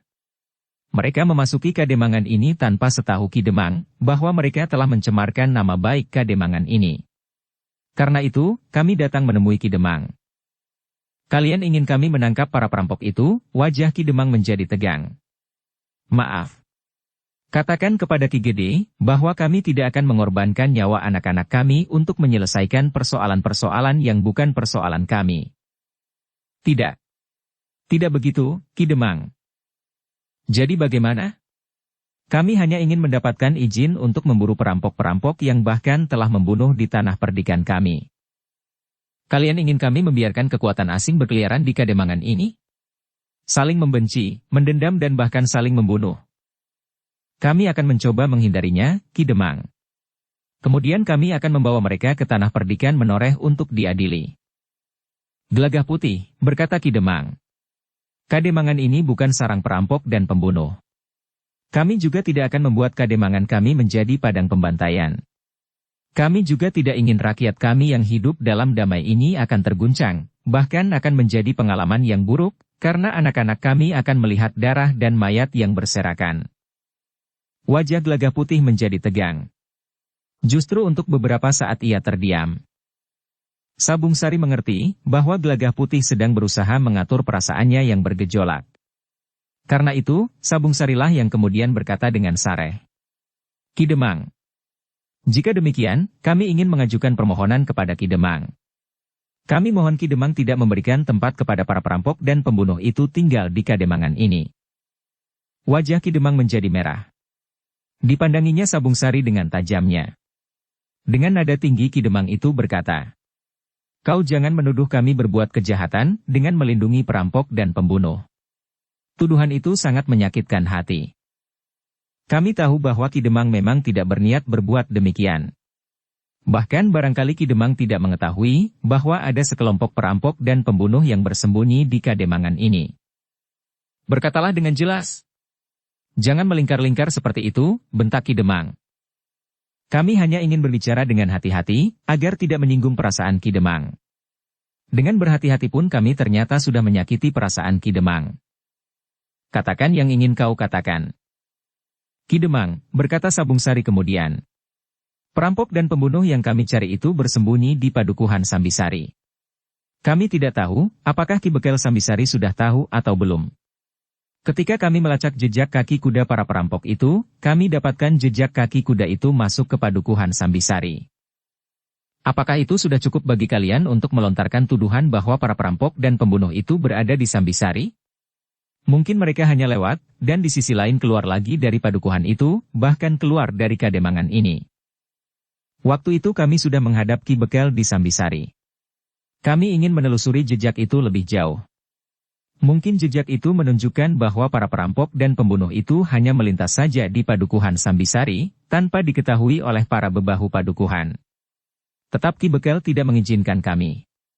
Sementara itu menurut penyelidikan kami kemudian, para perampok dan pembunuh itu berada di sebuah pategalan tandus dan terlindung, di dalam lingkungan Padukuhan Sambisari. Ki Demang beringsut setapak. Wajahnya terasa panas. Giginya terkatup rapat-rapat. Dengan suara bergetar menahan gejolak perasaannya, Ki Demang itu pun berkata, "Kau jangan memfitnah. Jika Tanah Perdikan ingin menyerang Kademangan ini dan merebut tanah kami, Ki Gede tidak usah membuat alasan seperti itu. Aku tahu, Tanah Perdikan mempunyai kekuatan yang sangat besar. Jauh lebih dari cukup untuk menghancurkan Kademangan ini. Tetapi jangan dikira bahwa kami akan menyerahkan leher kami begitu saja. Kami dapat berhubungan dengan Kademangan-Kademangan di seputar Tanah Perdikan. Mereka tentu akan membantu kami, karena mereka menyadari bahwa pada suatu saat, akan datang giliran mereka diterkam oleh ketamakan kepala Tanah Perdikan menoreh. Kami pun akan mengirimkan utusan ke Mataram untuk memberikan laporan, betapa jahatnya kepala Tanah Perdikan menoreh yang mempunyai kekuatan yang besar itu." Jantung Gelagah Putih rasa-rasanya bagaikan membara. Namun Sabung Sari masih tetap mengekang diri. Katanya, "Ki Demang, memang akan mudah sekali terjadi salah paham. Tetapi aku mohon Ki Demang memerintahkan 2-3 orang petugas yang dapat dipercaya, untuk dengan diam-diam melihat keadaan di Padukuhan Sambisari. Ki Demang tentu akan menemukan sarang perampok itu. Tentu saja tidak semua kekuatan gerombolan itu berada di Padukuhan Sambisari. Yang berada di Sambisari itu tentu hanya sebagian saja dari kekuatan mereka seutuhnya." "Tidak perlu," berkata Ki Demang. "Jika hal seperti itu terjadi, Ki Bekel tentu sudah memberikan laporan kepadaku. Tetapi bukankah lebih baik Ki Demang langsung mengamati lapangan, meskipun tidak harus Ki Demang sendiri yang melakukannya? Jika aku mengirimkan kepercayaanku untuk melihat keadaan, maka aku tentu akan mengirimkan Ki Bekel Sambisari. Jika aku memerintahkan orang lain, berarti aku tidak percaya lagi kepada Ki Bekel. Jika seorang Demang tidak lagi mempunyai kepercayaan terhadap seorang Bekel di lingkungannya, lalu siapa lagi yang pantas dipercaya? Apakah itu berarti bahwa seorang bebahu tidak akan pernah terkena salah?" bertanya Sabung Sari. Wajah Ki Demang menjadi semakin tegang. Katanya, "Aku tidak dapat menerima permintaanmu. Kembalilah. Katakan kepada Ki Gede, bahwa kami, Kademangan Pucang Telu, akan tetap mempertahankan kewibawaan dan kewenangan kami atas daerah kami sendiri. Sebaiknya Ki Gede meningkatkan kewaspadaan di Tanah Perdikan sendiri. Dari manapun asalnya, jika Tanah Perdikan tetap waspada, maka tidak akan terjadi perampokan dan pembunuhan itu. Kami akan kembali dan melaporkannya kepada Ki Gede. Tetapi aku mohon Ki Demang melihat kebenaran dari peristiwa yang pernah terjadi, serta kenyataan yang ada di Padukuhan Sambisari. Kau tidak berwenang untuk menggurui aku. Baiklah. Seperti Ki Demang, maka Tanah Perdikan pun akan membuat laporan ke Mataram. Mungkin Mataram dapat membuat satu kebijaksanaan untuk menengahi persoalan kita." Tetapi Ki Demang itu pun menyahut, "Kenapa kau sebut-sebut seolah-olah kalian adalah orang-orang yang setia kepada Mataram, dan berbuat apa saja atas namanya? Kami memang bagian dari Mataram. Apakah Ki Demang tidak percaya, bahwa perang yang baru saja terjadi di Tanah Perdikan itu kami lakukan atas nama Mataram? Apakah Ki Demang juga tidak percaya, bahwa apa yang kami lakukan sekarang juga atas nama Mataram? Kalian adalah orang-orang yang berani tetapi licik. Kalian memanfaatkan nama Mataram untuk menakut-nakuti kami. Terserah kepada Ki Demang. Percaya atau tidak percaya, geram Gelagah Putih yang sudah hampir kehabisan kesabarannya. Pergilah. Semakin lama kalian di sini, membuat mataku pedih dan membuat telingaku panas. Jangan bermimpi bahwa kau berhasil mengelabui aku. Kami akan pergi. Sudah aku katakan, bahwa kami akan kembali dan membuat laporan kepada Mataram. Karena aku memang bagian dari kekuasaan Mataram itu, berkata Sabung Sari kemudian. Suaranya memang masih terkendali. Tetapi tekanannya terasa berat menekan jantung Ki Demang. Aku dapat menunjukkan kepadamu, Ki Demang, bahwa aku adalah salah seorang prajurit Mataram yang bertugas Wajah Ki Demang itu pun menjadi tegang, sementara Sabung Sari bangkit berdiri sambil menyingkap bajunya, sehingga nampak timang ikat pinggangnya. Memang bukan terbuat dari emas seperti timang Ki Demang. Tetapi timang yang sejak semula tertutup oleh ujung bajunya itu adalah timang pertanda keprajuritan, yang sengaja dipakai oleh Sabung Sari, karena sejak semula ia sudah memperhitungkan kemungkinan seperti itu, sebagaimana sikap Ki Bekel Sambisari. Namun Ki Demang itu masih juga bertanya. Kau dapatkan benda itu dari mana? Kau bunuh prajurit Mataram dan kau curi timang pertanda keprajuritannya? Namun Sabung Sari itu pun menjawab. Apakah aku harus datang dengan membawa prajurit segelar sepapan? Ingat Ki Demang, jika kami kehendaki, kami akan datang tanpa minta izin lebih dahulu dari Ki Demang. Tugasku adalah memburu para pemberontak itu, kemanapun mereka pergi. Ki Demang yang juga bangkit berdiri itu menjadi termangu-mangu. Sementara Gelagah Putih pun berkata, kau tentu pernah mendengar bahwa sepasukan prajurit dari pasukan khusus Mataram berada di tanah perdikan Menoreh. Nah, buatlah laporan kepada Mataram. Mataram tentu akan mempertimbangkan berulang kali, apakah laporanmu dapat dipercaya, berkata Gelagah Putih yang juga sudah berdiri pula. Jika laporanmu bertentangan dengan laporan kami, maka laporan kalian tidak akan berharga sama sekali di mata para pemimpin di Mataram. Wajah Ki Demang menjadi semakin tegang. Terkena salah, bertanya Sabung Sari. Sementara itu Gelagah Putih berkata selanjutnya. Kami sudah mencoba datang menemuimu, Ki Demang. Kami sudah berbicara dengan baik melalui jalur yang seharusnya. Tetapi kau sama sekali tidak membantu kami. Tunggu, desis Ki Demang. Kami akan kembali ke tanah perdikan Menoreh dan bertemu dengan Ki Gede. Aku minta kau panggil Ki Bekel. Perintahkan Ki Bekel berbicara dengan jujur. Kemudian, aku tunggu keterangan Ki Demang selama 3 hari. Jika dalam 3 hari tidak ada keterangan apa-apa dari Ki Demang, maka atas nama Mataram, kami akan bertindak langsung. Kami akan memasuki wilayah Kademangan ini untuk menangkap para perampok dan pembunuh, yang telah melakukan pembunuhan bukan saja atas para pengawal di tanah perdikan Menoreh, tetapi juga orang-orang yang tidak bersalah dan tidak berdaya. Ki Demang termangu-mangu sejenak. Sementara itu, Gelagah Putih dan Sabung Sari telah beringsut dari tempatnya. Dengan pendek Gelagah Putih berkata, kami minta diri. Ki Demang berdiri termangu-mangu ketika ia melihat Gelagah Putih dan Sabung Sari menuntun kudanya keluar regol halaman. Bagaimanapun juga, keduanya masih menerapkan unggah-ungguh dengan tidak naik ke atas kudanya di halaman rumah Ki Demang di Pucang Telu. Di regol halaman, mereka berpapasan dengan seorang yang bertubuh sedang tetapi nampak kokoh. Wajah yang keras membayangkan kekerasan hatinya. Orang itu berhenti sejenak di regol halaman sambil berkata, apakah kalian baru saja menghadap Ki Demang? Ya, jawab Gelagah Putih. Kalian bukan orang Kademangan ini? Bukan, jawab Gelagah Putih pendek. Kami orang-orang tanah perdikan Menoreh. Untuk apa kalian datang kemari? Kami sudah berbicara panjang dengan Ki Demang. Ki Demang tentu tidak akan berkeberatan untuk menjelaskan. Apakah kau Jagabaya di Kademangan ini? Bertanya Gelagah Putih kemudian. Ki Jagabaya itu mengerutkan dahinya. Yang bertanya kepadanya adalah seorang yang masih sangat muda. Karena itu, maka Jagabaya itu rasa-rasanya segan untuk menjawabnya. Bahkan Ki Jagabaya itu justru bertanya. Siapakah kalian berdua, dan apakah keperluan kalian? Sudah aku katakan, kami sudah berbicara panjang dengan Ki Demang. Bertanyalah kepada Ki Demang.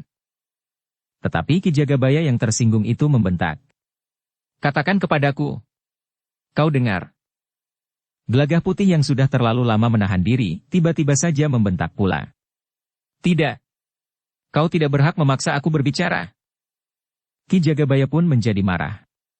Sementara Gelagah Putih telah melepaskan kendali kudanya begitu saja. Namun terdengar suara Ki Demang yang berat. Ki Jagabaya. Kemarilah. Biarkan mereka pergi. Wajah Ki Jagabaya menjadi panas. Dengan geram ia berkata. Untunglah bahwa Ki Demang berbaik hati kepadamu. Jika tidak, maka kau akan aku lumatkan di sini. Kau adalah contoh anak-anak yang tidak tahu unggah-ungguh. Kemarahan Gelagah Putih yang menggelegat itu sulit untuk ditahannya. Dengan lantang ia berkata. Katakan kepada Demangmu. Ia tidak perlu berbaik hati kepadaku. Kata-kata itu memang menggetarkan jantung Ki Jagabaya. Mulut anak itu memang terlalu lancang. Namun Ki Demang itu justru mengulanginya. Ki Jagabaya, biarlah mereka pergi. Ki Jagabaya menggeram, sementara Sabung Sari telah menggamit gelagah putih sambil berdesis. Marilah kita pergi. Betapa sulitnya untuk mengendapkan kemarahan di dada gelagah putih. Namun ketika ditatapnya wajah Sabung Sari, maka gelagah putih pun menarik nafas dalam-dalam. Ia tidak melihat api yang menyala di mata Sabung Sari. Pesan Agung Sedayu pun seakan-akan terngiang di telinganya, agar gelagah putih selalu mendengarkan pendapatnya. Gelagah putih pun kemudian telah meraih kendali kudanya, sementara Ki Jagabaya pun telah melangkah memasuki regol halaman rumah Ki Demang. Marilah. Kita tidak membawa wewenang untuk bertindak lebih jauh, berkata Sabung Sari. Gelagah putih mengangguk. Bahkan anak muda itulah yang kemudian lebih dahulu naik ke punggung kudanya. Jagabaya itu gila, geram gelagah putih. Sudahlah. Ia tidak menyadari apa yang sedang terjadi. Ia pun belum tahu pembicaraan kita dengan Ki Demang. Gelagah putih mengangguk. Sementara Sabung Sari pun telah naik ke punggung kudanya pula. Sejenak kemudian, keduanya telah melarikan kuda mereka meninggalkan padukuhan induk Kademangan Pucang Telu. Sementara itu, Sabung Sari pun berkata, aku sengaja menunjukkan ciri keprajuritanku, untuk mencegah merambatnya perbedaan pendapat antara kita dan Ki Demang. Dengan melihat ciri keprajuritanku, Ki Demang akan berusaha untuk mengekang diri. Meskipun mungkin ia tidak sepenuhnya percaya, tetapi setidak-tidaknya ia mulai berpikir untuk mengendalikan dirinya. Aku pun menjadi cemas, bahwa jika Ki Demang tidak mengendalikan dirinya, kita akan kehabisan kesabaran. Gelagah putih mengangguk-angguk. Ia dapat mengerti sikap yang diambil oleh Sabung Sari. Jika kesabaran mereka sampai ke batas, apalagi dengan kedatangan Ki Jagabaya, mungkin persoalannya akan menjadi lain. Mungkin Gelagah Putih dan bahkan Sabung Sari dapat melupakan pesan yang diberikan oleh Ki Gede, maupun oleh Agung Sedayu dan Ki Jayaraga. Sejenak kemudian keduanya telah memacu kudanya. Ketika mereka melingkari padukuhan Sambisari untuk menghindari kemungkinan buruk yang lain, Sabung Sari sempat tersenyum sendiri. Katanya, aku menjadi sangat haus. Ki Demang itu agaknya pelit sekali. Kita sama sekali tidak disuguhi minuman apalagi makanan. Gelagah Putih sempat tersenyum pula. Katanya, besok, dalam 3 hari ini, jika Ki Demang datang ke Tanah Perdikan atau utusannya, jangan lupa peringatkan para pembantu Ki Gede agar menghidangkan minuman dan makanan. Bukankah dengan demikian akan memberikan kesan, bahwa Tanah Perdikan menoreh lebih sejahtera daripada Kademangan Pucang Telu? Sabung Sari tertawa. Gelagah Putih pun tertawa pula. Mereka mencoba untuk tertawa lepas, untuk membebaskan beban di dada mereka karena sikap Ki Demang dan Ki Jagabaya. Demikianlah, mereka berdua pun melarikan kuda mereka semakin cepat. Apalagi ketika mereka berada di jalan bulak yang sepi. Namun ternyata ada juga 1-2 orang Sambisari yang melihat mereka. 2 orang yang memacu kuda mereka dengan kencangnya. Seorang di antara mereka pun kemudian telah menyampaikannya kepada seorang bebahu. Katanya, 2 orang itu agaknya mereka yang pernah aku lihat menemui Ki Bekel. Ki Bekel memang pernah memberitahukan kepadaku, ada 2 orang Tanah Perdikan menoreh yang datang menemuinya. Untuk apa? Apakah orang-orang Tanah Perdikan ingin menarik kembali tanah yang pernah menjadi sengketa itu? Bebahu itu mengerutkan dahinya.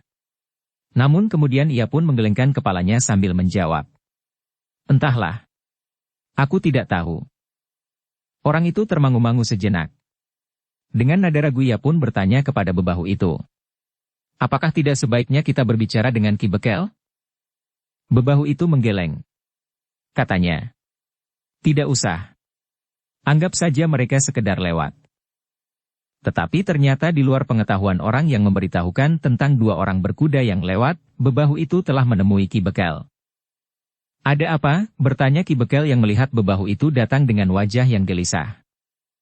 Ada 2 orang berkuda lewat di jalan bulak sebelah, Ki Bekel.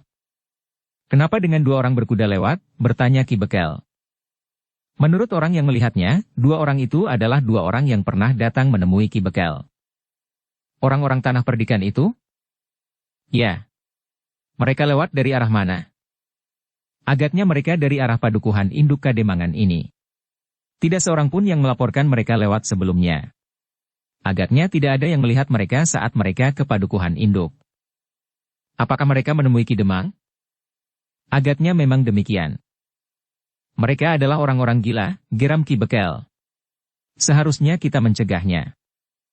Tetapi sudah terlanjur. Agaknya mereka sudah bertemu dan berbicara dengan Ki Demang. Ki Bekel itu menjadi tegang. Namun katanya kemudian, jika aku dipanggil Ki Demang, aku tidak akan dapat ingkar, bahwa memang ada sekelompok orang yang berada di Pategalan. Belum lagi mereka selesai berbincang, ternyata seorang bebahu Kademangan telah datang ke rumah Ki Bekel. Dengan serta-merta bebahu itu berkata, Ki Bekel. Ki Bekel diminta untuk datang ke rumah Ki Demang, sekarang. Wajah Ki Bekel menjadi tegang. Namun ia berusaha untuk menyembunyikan perasaannya. Dengan kerut di dahi Ki Bekel itu bertanya, apakah ada sesuatu yang penting, sehingga perintah Ki Demang itu begitu tiba-tiba? Mungkin, jawab bebahu itu. Ki Demang dan Ki Jagabaya menunggu kehadiran Ki Bekel sekarang. Bebahu yang baru saja melaporkan 2 orang tanah perdikan yang lewat jalan bulak di sebelah padukuhan Sambisari itu pun termangu-mangu. Agaknya keduanya benar-benar baru saja menemui Ki Demang di padukuhan induk, sehingga Ki Demang merasa perlu memanggil Ki Bekel dengan segera. Baiklah. Aku akan menemui Ki Demang. Ki Bekel pun segera berbenah diri. Ia akan pergi menemui Ki Demang bersama bebahu yang memanggilnya. Tetapi ia tidak ingin mengajak siapapun juga. Karena itu, ia pun tidak mengajak bebahu yang datang melapor kepadanya itu. Ki Bekel tidak ingin bebahu itu memberikan keterangan yang berbeda, karena mereka belum sempat berunding, apa yang akan mereka katakan jika mereka harus menghadap Ki Demang, untuk mempertanggungjawabkan kehadiran sekelompok orang di Pategalan yang termasuk lingkungan padukuhan Sambisari. Beberapa saat kemudian, Ki Bekel Sambisari itu sudah duduk di pinggiran rumah Ki Demang Pucang Telu. Seperti yang diduga, Ki Demang pun langsung bertanya kepada Ki Bekel tentang kehadiran sekelompok orang yang telah dilacak oleh 2 orang dari tanah perdikan menoreh. Ki Bekel menarik nafas dalam-dalam. Katanya, aku tidak ingkar, Ki Demang. Memang ada sekelompok orang yang sekarang berada di Pategalan yang gersang itu. Kenapa hal itu dapat terjadi, Ki Bekel? Apakah Ki Bekel memang memberikan tempat kepada mereka? Bertanya Ki Jagabaya. Tidak. Mereka begitu saja berada di Pategalan itu. Dan Ki Bekel membiarkannya saja? Aku sudah menemui mereka, jawab Ki Bekel. Lalu, desak Ki Jagabaya. Aku tidak kuasa berbuat apa-apa.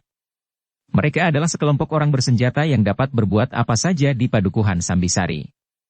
Ketika aku minta mereka pergi, pemimpin mereka menyatakan bahwa mereka hanya ingin berhenti sehari saja di Pategalan itu. Tetapi ternyata mereka tidak segera pergi. Bahkan tanaman-tanaman kurus yang ditanam di Pategalan Tandus itu telah mereka ambil hasilnya. Memang tidak seberapa, tetapi pemiliknya menangisinya. Jika mereka tidak segera pergi, kenapa Ki Bekel tidak dengan tegas mengusirnya?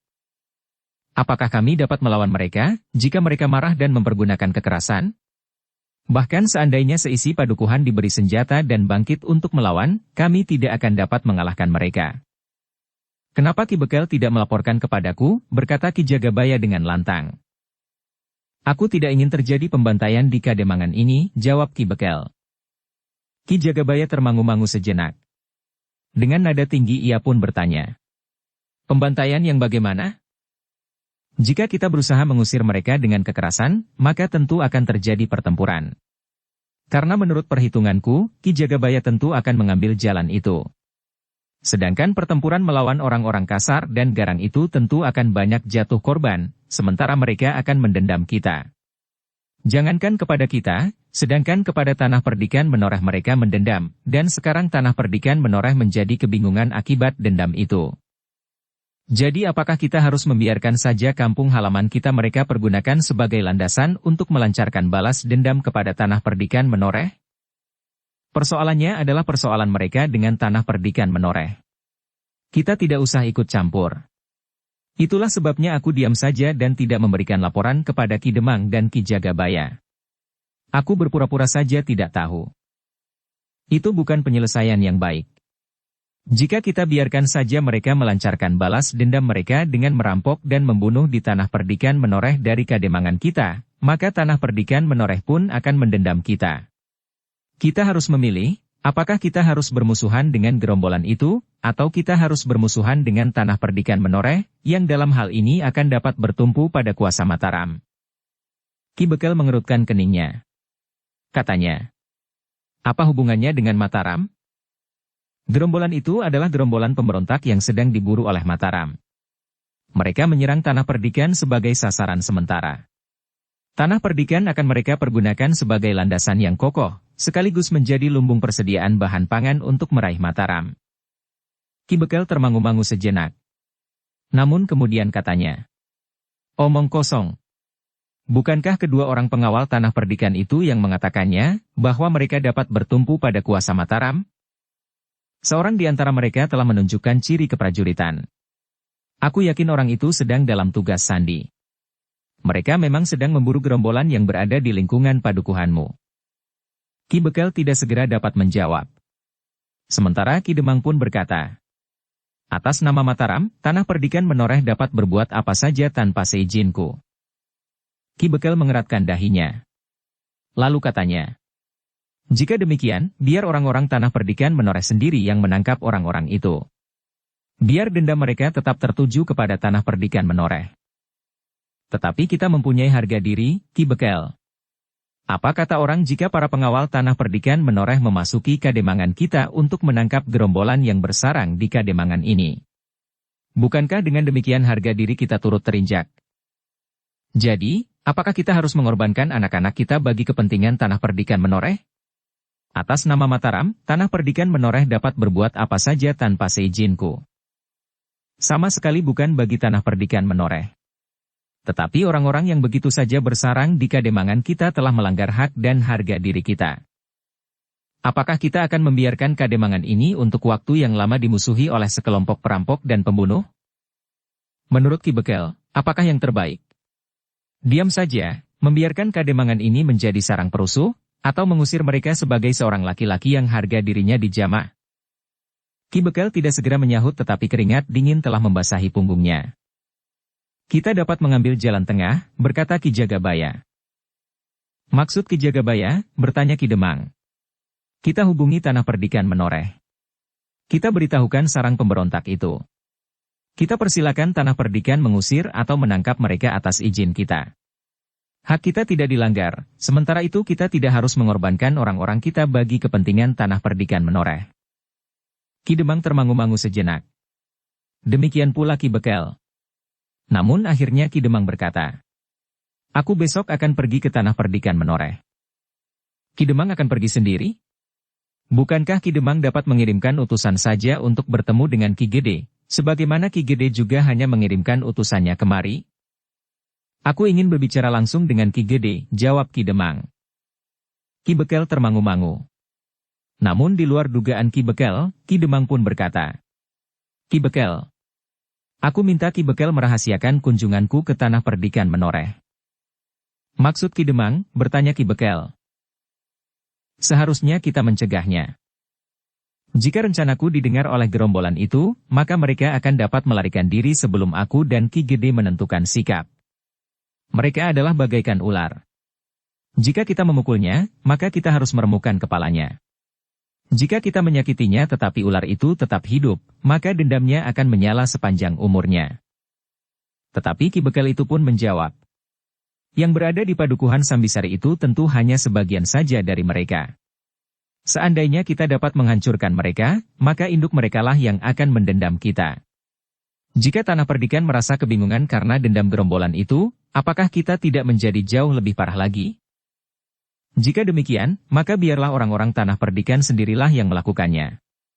Tetapi agar wewenang kita tidak diinjaknya, maka mereka harus mendapat izin dari kita, berkata Ki Jagabaya kemudian.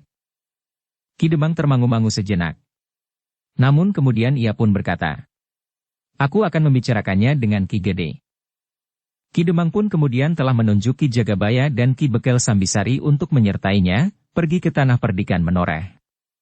Mereka harus membuat kesepakatan dengan Ki Gede, agar tindakan yang akan diambil tidak justru saling berbenturan.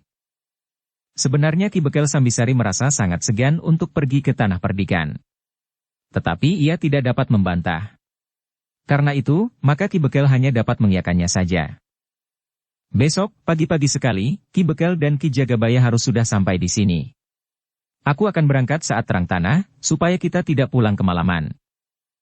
Bukankah Tanah Perdikan tidak terlalu jauh? Memang. Tetapi jika pembicaraan kita berkepanjangan? Ki Bekel mengangguk hormat sambil berkata. Baiklah. Besok sebelum terang tanah, aku sudah berada di sini. Demikianlah, Ki Bekel dan Ki Jagabaya pun telah minta diri. Besok, pagi-pagi mereka akan pergi ke Tanah Perdikan Menoreh. Malam itu, Ki Bekel merasa sangat gelisah. Bagaimanapun juga, ia akan menjadi sasaran kemarahan orang-orang Tanah Perdikan Menoreh. Orang-orang Tanah Perdikan tentu akan menuduhnya dengan sengaja telah melindungi para perampok itu. Sementara itu, Ki Demang tentu akan menjadi marah pula kepadanya. Tetapi Ki Bekel tidak mempunyai alasan untuk mengelak. Ia harus menyertai Ki Demang dan Ki Jagabaya untuk pergi ke Tanah Perdikan Menoreh esok pagi. Demikianlah, seperti yang sudah direncanakan, maka menjelang terang tanah Ki Bekel dan Ki Jagabaya telah berada di rumah Ki Demang. Mereka akan bersama-sama pergi ke Tanah Perdikan Menoreh. Mereka akan disertai oleh 4 orang pengawal pilihan dari Kademangan Pucang Telu. Setelah minum minuman hangat, maka mereka segera bersiap-siap. Ketika Nyi Demang mempersilakan mereka untuk lebih dahulu makan pagi, maka Ki Bekel dan Ki Jagabaya mengatakan bahwa mereka telah makan di rumah sebelum mereka berangkat. Ketika ayam mulai turun, maka Ki Demang, Ki Bekel dan Ki Jagabaya pun telah meninggalkan pintu regol halaman rumah Ki Demang, diiringi oleh para pengawal. Kaki-kaki kuda mereka berderap di sepanjang jalan, meninggalkan debu yang putih mengepul dan kemudian hilang diterbangkan angin pagi. Perjalanan Ki Demang dan pengiringnya memang bukan perjalanan yang terlalu panjang. Meskipun mereka harus mengitari bukit-bukit kecil dan menyusuri jalan di pinggir hutan, namun Kademangan Pucang Telu dan Tanah Perdikan Menoreh hanya dipisahkan oleh perbatasan. Kedatangan Ki Demang dan pengiringnya memang menarik perhatian orang-orang Tanah Perdikan. Memang ada di antara orang-orang Tanah Perdikan Menoreh yang memang sudah mengenal Ki Demang Pucang Telu, atau Ki Bekel Sambisari atau Ki Jagabaya. Mereka yang belum mengenalnya dapat menduga-duga bahwa yang datang itu adalah orang-orang dari Kademangan sebelah. Kedatangan Ki Demang yang begitu cepat, memang tidak diduga oleh Ki Gede. Gelagah Putih dan Sabung Sari memang sudah melaporkan bahwa mereka memberi waktu 3 hari bagi Ki Demang untuk memberikan jawaban. Tetapi Ki Demang itu datang begitu cepat. Ki Demang dan pengiringnya diterima dengan baik oleh Ki Gede yang kebetulan tidak bepergian. Ki Gede sendiri menyongsong para tamunya dan dipersilakan naik ke pendapa. Dengan ramah Ki Gede pun menanyakan keselamatan perjalanan Ki Demang dan pengiringnya. Kemudian Ki Gede juga menanyakan tentang kesejahteraan Kademangan Pucang Telu. Sementara Ki Demang pun telah menanyakan pula tentang keadaan terakhir Tanah Perdikan Menoreh.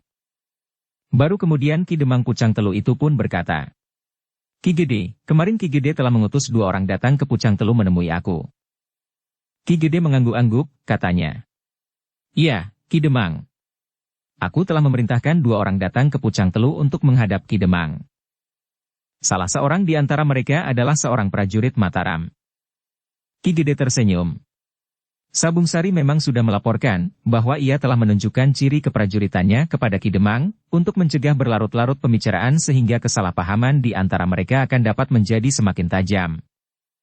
Iya, Ki Demang, jawab Ki Gede. Ki Demang itu memandang berkeliling. Ada beberapa orang yang ikut menemui Ki Demang. Antara lain Prastawa dan Ki Argajaya. Tetapi Ki Demang itu tidak melihat 2 orang yang datang kepadanya di Kademangan Pucang Telu. Dengan agak ragu Ki Demang itu bertanya. Apakah prajurit itu sudah tidak ada di sini? Kedua orang yang datang menemui Ki Demang itu sedang dipanggil, jawab Ki Demang. Apakah kami harus menunggu mereka, atau kita dapat mulai membicarakan persoalan yang disampaikan oleh kedua orang utusan Ki Gede itu? Namun mereka tidak harus menunggu, Gelagah Putih dan Sabung Sari yang disusul oleh seorang pengawal, telah datang pula dan langsung naik ke pendapa. Nah, bukankah keduanya itu yang telah menemui Ki Demang? Ya. Ki Demang mengangguk-angguk. Seorang di antaranya prajurit, meskipun tidak mengenakan pakaian keprajuritan. Ya. Baiklah, berkata Ki Demang, karena keduanya telah hadir, maka biarlah kita langsung berbicara tentang pokok pembicaraan yang disampaikan oleh kedua orang itu kepadaku. Ki Gede mengangguk. Namun sebelum menjawab, seorang pembantu di rumah itu telah menghidangkan minuman hangat dan beberapa potong makanan. Jadah, wajik dan jenang nangka. Sabung Sarilah yang menggamit gelagah putih sambil tersenyum. Sementara gelagah putih berdesis lirih. Kita tidak usah memperingatkan para pembantu Ki Gede untuk menghidangkan suguhan. Sabung Sari menahan tertawanya di dadanya. Namun demikian bibirnya masih saja tersenyum. Ki Gede lah yang kemudian mempersilakan tamu-tamunya untuk meneguk minumannya serta makan makanan yang dihidangkan. Baru kemudian, Ki Gede pun berkata, "Nah, marilah sekarang kita bicarakan orang-orang yang berada di Kademangan Pucang Telu itu." Ki Demang mengangguk sambil menjawab, "Baiklah Ki Gede.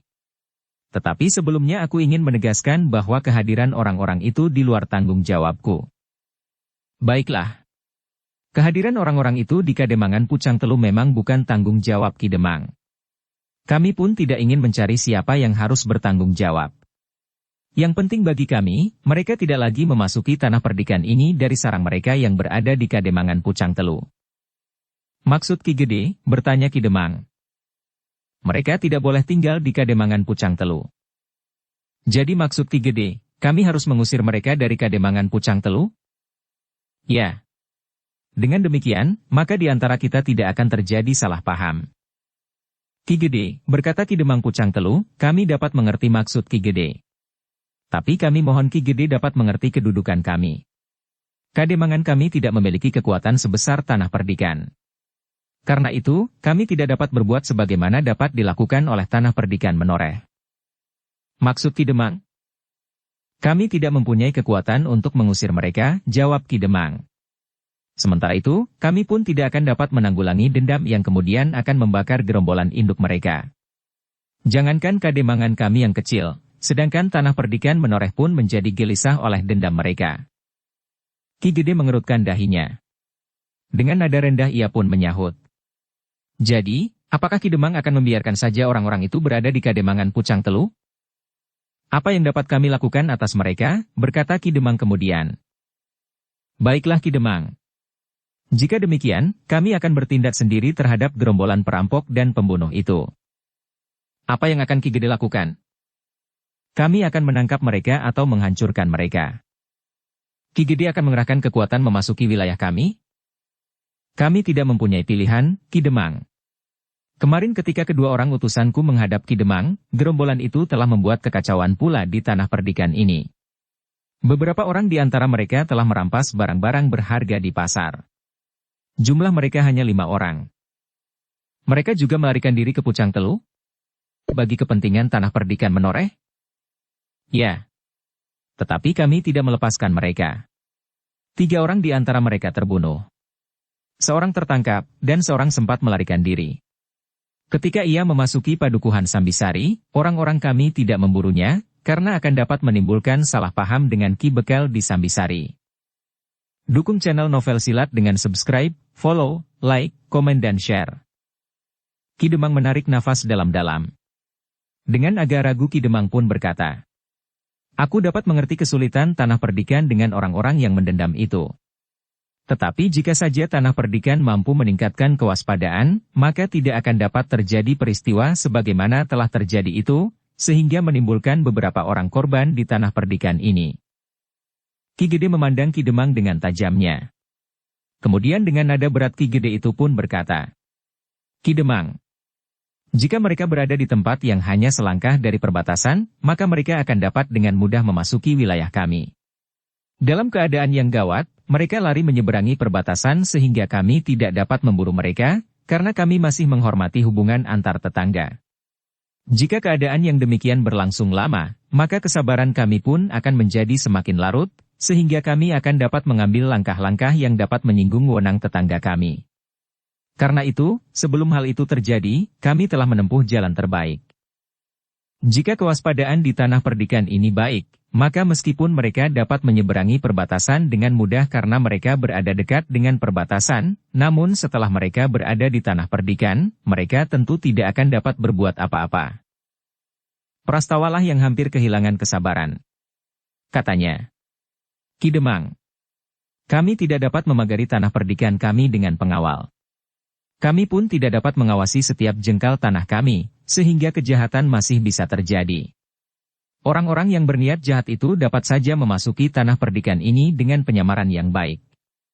Tetapi setelah mereka berada di tanah perdikan, mereka melakukan kejahatan. Itu bukan persoalan kami, sahut Ki Jagabaya. Itu persoalan tanah perdikan.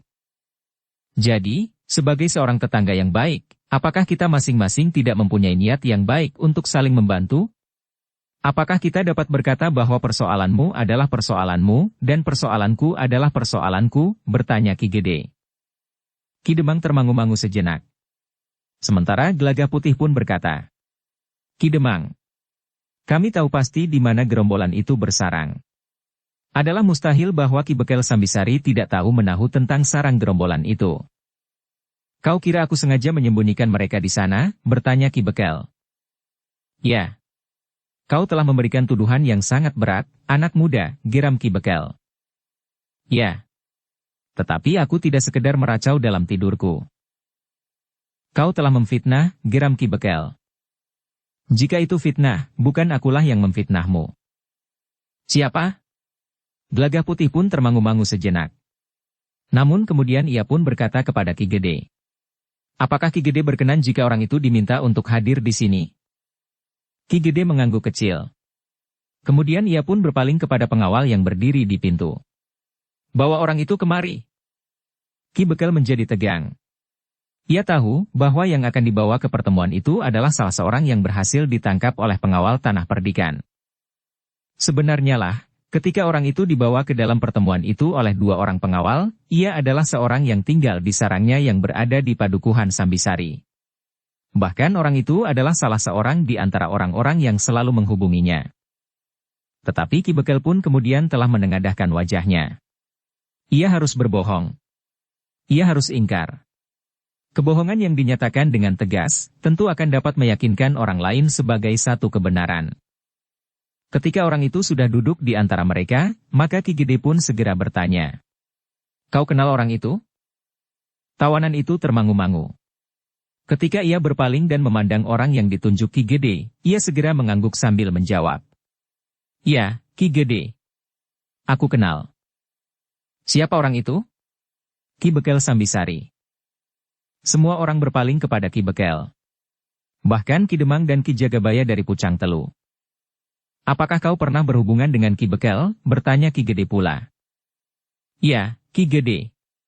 Aku adalah salah seorang di antara kami yang sering datang menemui Ki Bekel, untuk membayar sewa tanah yang kami tempati. Jadi kau menyewa tanah Pategalan Tandus itu? Ya, Ki Gede. Ki Gede menarik nafas dalam-dalam. Sambil memandang Ki Bekel Sambisari, Ki Gede pun bertanya. Apa katamu, Ki Bekel? Satu fitnah yang terencana dengan baik, Ki Gede. Aku tidak mengira bahwa Ki Gede dapat berbuat selicik itu. Orang itu tentu orang tanah perdikan menoreh sendiri yang telah Ki Gede ajar untuk berbohong seperti itu. Kemudian kebohongan itu kau pamerkan kepada Ki Demang dan Ki Jagabaya Pucang Telu, karena padukuhanku berada di Kademangan Pucang Telu. Ki Bekel, wajah Prastawa menjadi merah membara. Kaulah yang telah memfitnah Ki Gede. Dengar Ki Bekel. Jika kita tidak menemukan jalan yang terbaik yang dapat kita tempuh, kami akan datang ke Pategalan itu. Wajah Ki Bekel menjadi merah. Dengan lantang ia pun berkata.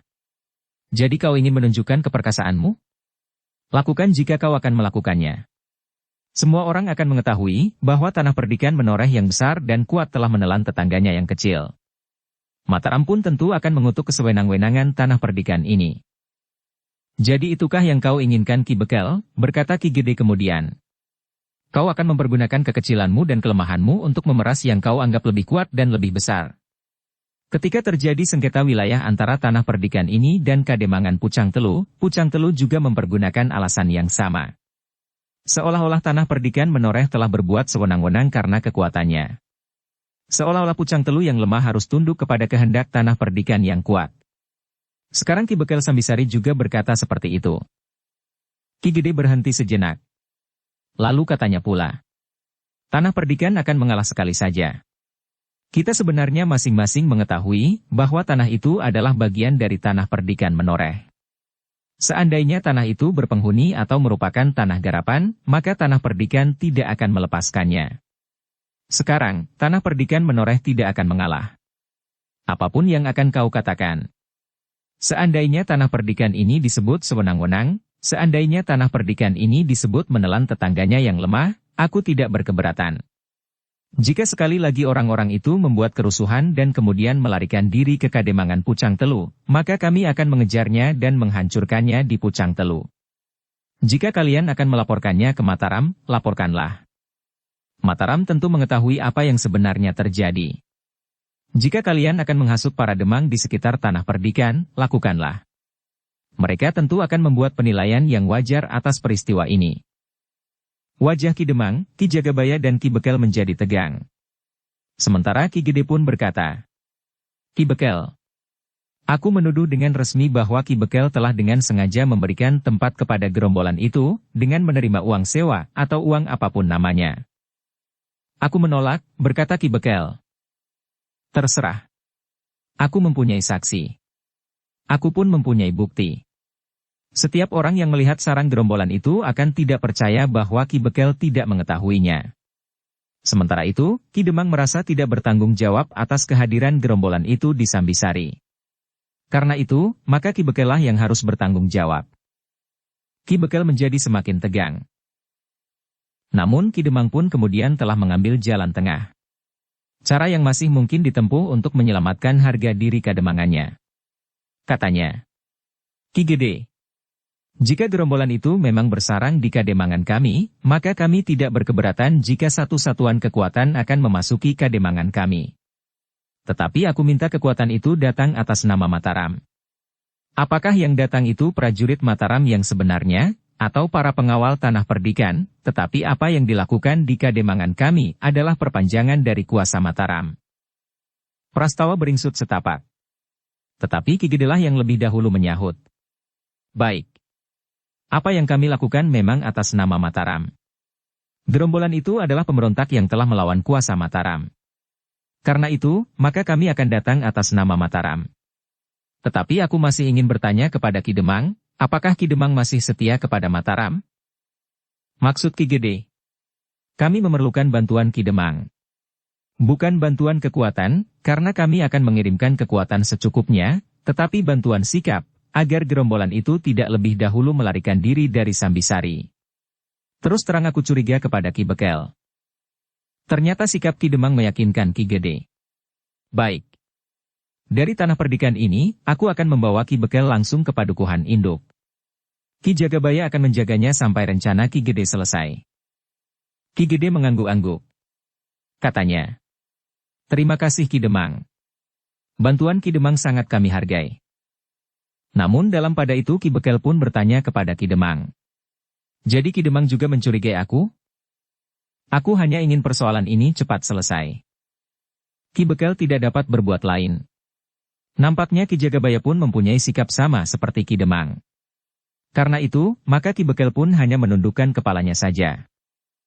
Sementara itu, Ki Gede pun berkata, hari ini aku akan mengirimkan pasukan ke Padukuhan Sambisari. Aku akan mengirimkan sekelompok pengawal dan sekelompok prajurit dari pasukan khusus.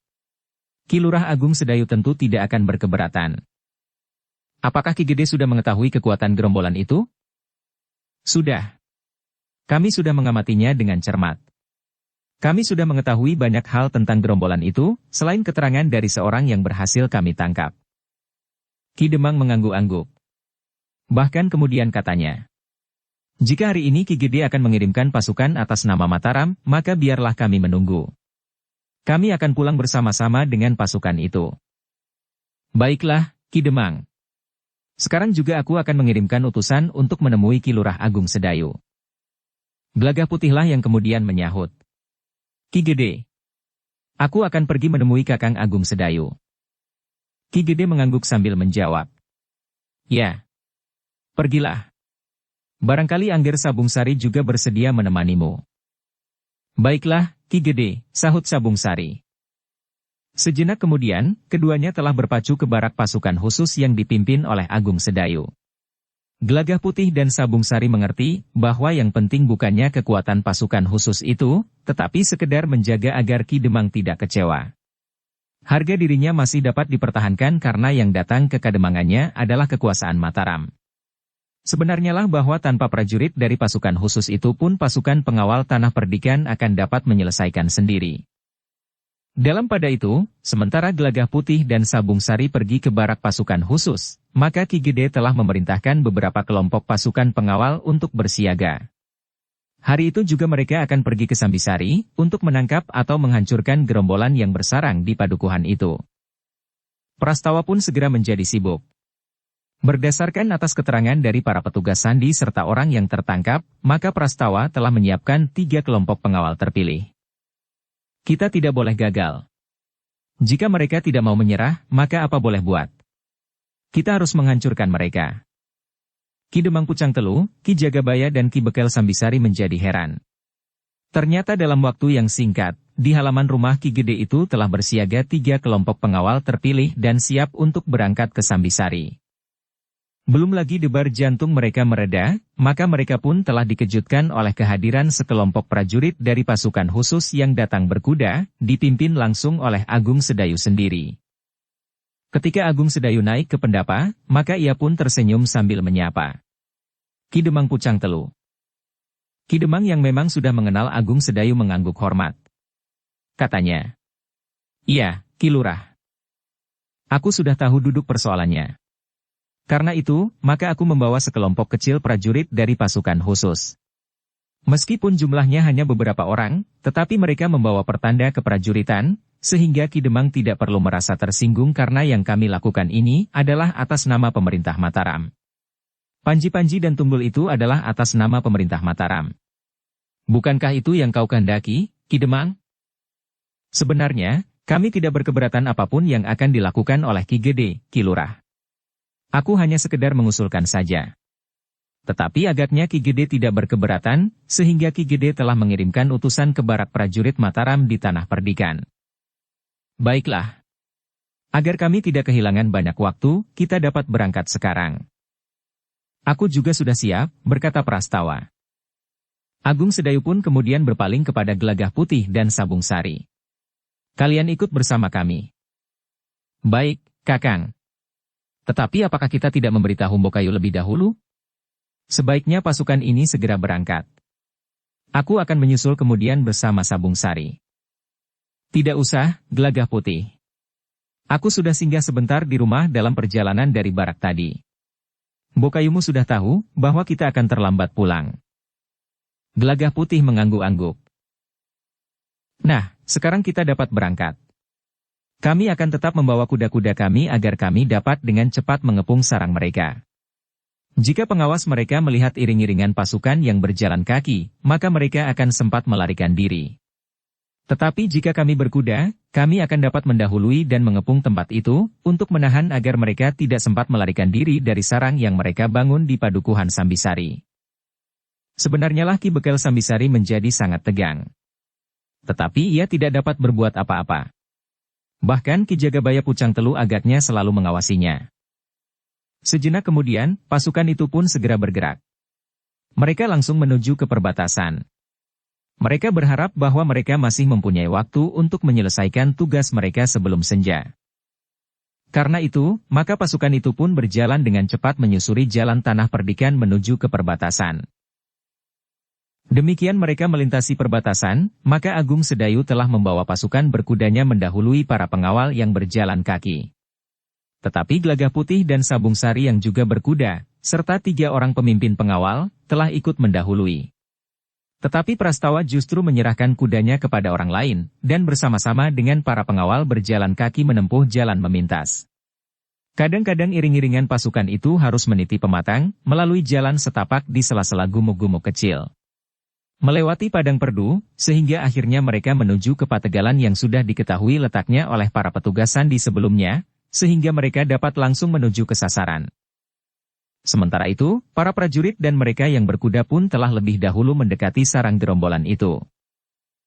Dalam pada itu, dua orang di antara gerombolan yang berada di Padukuhan Sambisari yang sedang mengamati keadaan di sekitar Padukuhan, telah melihat iring-iringan orang berkuda mendekati Pategalan. Karena itu, maka keduanya pun segera berlari ke sarang mereka untuk memberitahukan kehadiran beberapa orang berkuda itu. "Apakah mereka akan datang kemari?" bertanya seorang yang berkepala botak. "Mungkin sekali." "Di mana Ki Kerta sekarang?" "Ki Kerta baru tidur." Orang prajurit Mataram. "Bangunkan, cepat. Nanti Ki Kerta marah. Agaknya ia baru letih. Tetapi ini penting sekali. Jika kita terlambat, maka perkemahan kita akan dilumatkan." "Apakah jumlah orang berkuda itu terlalu banyak?" "Tidak terlalu banyak. Tetapi mereka membawa tunggul ciri keprajuritan Mataram. Kita akan menghancurkan mereka. Tetapi bangunkan Ki Kerta." Orang berkepala botak itu memang agak segan. Tetapi nampaknya keadaan memang menjadi gawat. Karena itu, maka orang itu pun telah pergi ke bilik di ujung perkemahan. Dengan hati-hati orang berkepala botak itu mengetuk pintu bilik itu. Namun yang terdengar adalah bentakan kasar. "Demit! Siapa yang mengganggu itu?" "Aku, Ki Kerta. Ada berita penting yang harus aku sampaikan kepada Ki Kerta." "Berita penting apa?" "Sekelompok prajurit Mataram berkuda mendekati sarang kita. Apa kau tidak dapat mengatasinya?" Seorang pengawas melihat mereka mendekati perkemahan kita ini. "Setan alas," geram Kertalandak. Tetapi ia bangkit dari pembaringannya dan keluar dari biliknya. "Siapa yang mengatakan itu kepadamu?" "Dua orang yang bertugas mengamati keadaan di sekitar Padukuhan Sambisari. Aku ingin mendengarnya langsung." Orang berkepala botak itu pun kemudian telah memanggil kedua orang yang melihat kedatangan sekelompok orang berkuda dengan ciri-ciri keprajuritan Mataram. Demikian Kertalandak mendengar laporan itu, maka ia pun segera berteriak. "Bersiaplah! Jika kita mempunyai kesempatan, kita akan pergi. Meskipun hanya sekelompok kecil, tetapi yang datang itu adalah prajurit-prajurit Mataram. Mungkin prajurit-prajurit Mataram yang berada di tanah perdikan menoreh. Namun kita jangan berhadapan langsung dengan para prajurit. Tetapi jika kita tidak sempat pergi, apa boleh buat? Kita tidak akan menyerahkan leher kita untuk dipenggal tanpa perlawanan." Demikianlah, maka gerombolan yang berkemah di Pategalan itu pun segera bersiap. Mereka mengirimkan dua orang untuk mengamati keadaan di luar Pategalan. Namun demikian mereka bergerak, maka mereka telah melihat beberapa ekor kuda yang berkeliaran di Pategalan itu. Seorang di antara mereka pun segera kembali ke barak perkemahan mereka dan melaporkan kepada Kertalandak. "Kita sudah dikepung, Ki Kerta. Tetapi jumlah mereka hanya sedikit. Meskipun mereka membawa tunggul dan kelebat ciri-ciri keprajuritan, tetapi kita akan dapat menembus kepungan itu." Kertalandak termangu-mangu sejenak. Namun kemudian ia pun berkata, "Siapkan semua orang yang ada. Kita menerobos kepungan. Kita akan memilih jalan yang paling sulit dilalui seekor kuda." Orang-orang di perkemahan itu pun telah bersiap sepenuhnya. Mereka akan menyingkir dari barak perkemahan mereka dan menghindari dari pertempuran melawan para prajurit Mataram. "Ki Bekel ingkar janji," desis Kertalandak. "Ia akan menerima hukumannya. Seharusnya ia memberitahukan rencana kedatangan prajurit Mataram itu. Para prajurit itu tentu sudah memberitahukan kepada Ki Bekel, setidak-tidaknya kemarin."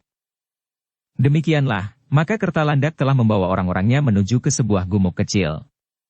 Mereka akan menyingkir lewat di sela-sela gumuk itu. Pasukan berkuda dari Mataram akan mengalami kesulitan untuk mengejar mereka, karena lingkungan alam yang rumit. Para prajurit dari pasukan berkuda itu justru harus menuntun kuda mereka jika mereka akan memburu gerombolan itu lewat jalan yang sama. "Kita jangan muncul di sebelah padukuhan di ujung gumuk ini," berkata Kertalandak. "Prajurit berkuda itu akan dengan mudah menyusul kita. Tetapi kita berbelok ke kiri, menempuh jalan di tebing yang curam itu. Kita kemudian akan menyusuri sungai dan menghilangkan jejak ke seberang." Dengan demikian maka iring-iringan sekelompok gerombolan itu kemudian menyusuri jalan-jalan sempit yang rumpil, menuruni tebing berbatu-batu padas yang terjal dan licin. Mereka memperhitungkan bahwa pasukan berkuda tidak akan dapat memburu mereka melalui jalan itu pula. Tetapi Kertalandak tidak memperhitungkan kemungkinan lain dari kedatangan pasukan berkuda itu. Kertalandak tidak mengira bahwa pasukan pengawal dari Tanah Perdikan Menoreh yang berjalan kaki telah menempuh jalan memintas. Karena para petugas sebelumnya sudah mengamati dengan cermat kedudukan gerombolan itu, maka mereka telah memecah pasukan pengawal itu menjadi 3 kelompok, yang masing-masing mendekati sarang gerombolan itu dari arah yang berbeda. Satu kelompok di antara mereka ternyata telah menempuh jalan pintas menyusuri tepian sungai menuju ke celah-celah tebing yang berbatu-batu padas. 2 orang yang mendahului para pengawal Tanah Perdikan itu sempat melihat iring-iringan di depan mereka melewati celah-celah tebing.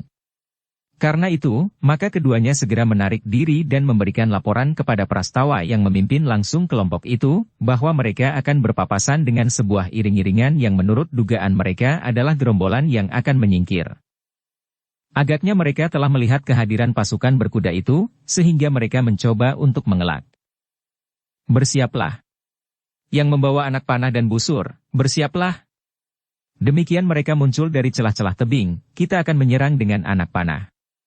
Sementara itu, sebagian dari kita akan memanjat dan melingkar. Jika mereka berniat kembali, maka mereka akan menutup jalan kembali. Dengan cepat para pengawal itu melaksanakan perintah itu. Prastawa sendiri, yang baru saja sembuh dari luka-lukanya, telah siap untuk ikut bertempur. Seorang pengawal telah memperingatkannya, bahwa sebaiknya Prastawa tidak langsung terjun ke dalam pertempuran. Aku sudah sembuh. Segala-galanya telah pulih. Pengawal itu tidak mencoba memaksanya, karena justru akan dapat timbul salah paham. Bersambung ke bab 461. Dukung kami dengan subscribe, follow, like, komen dan share. Terima kasih.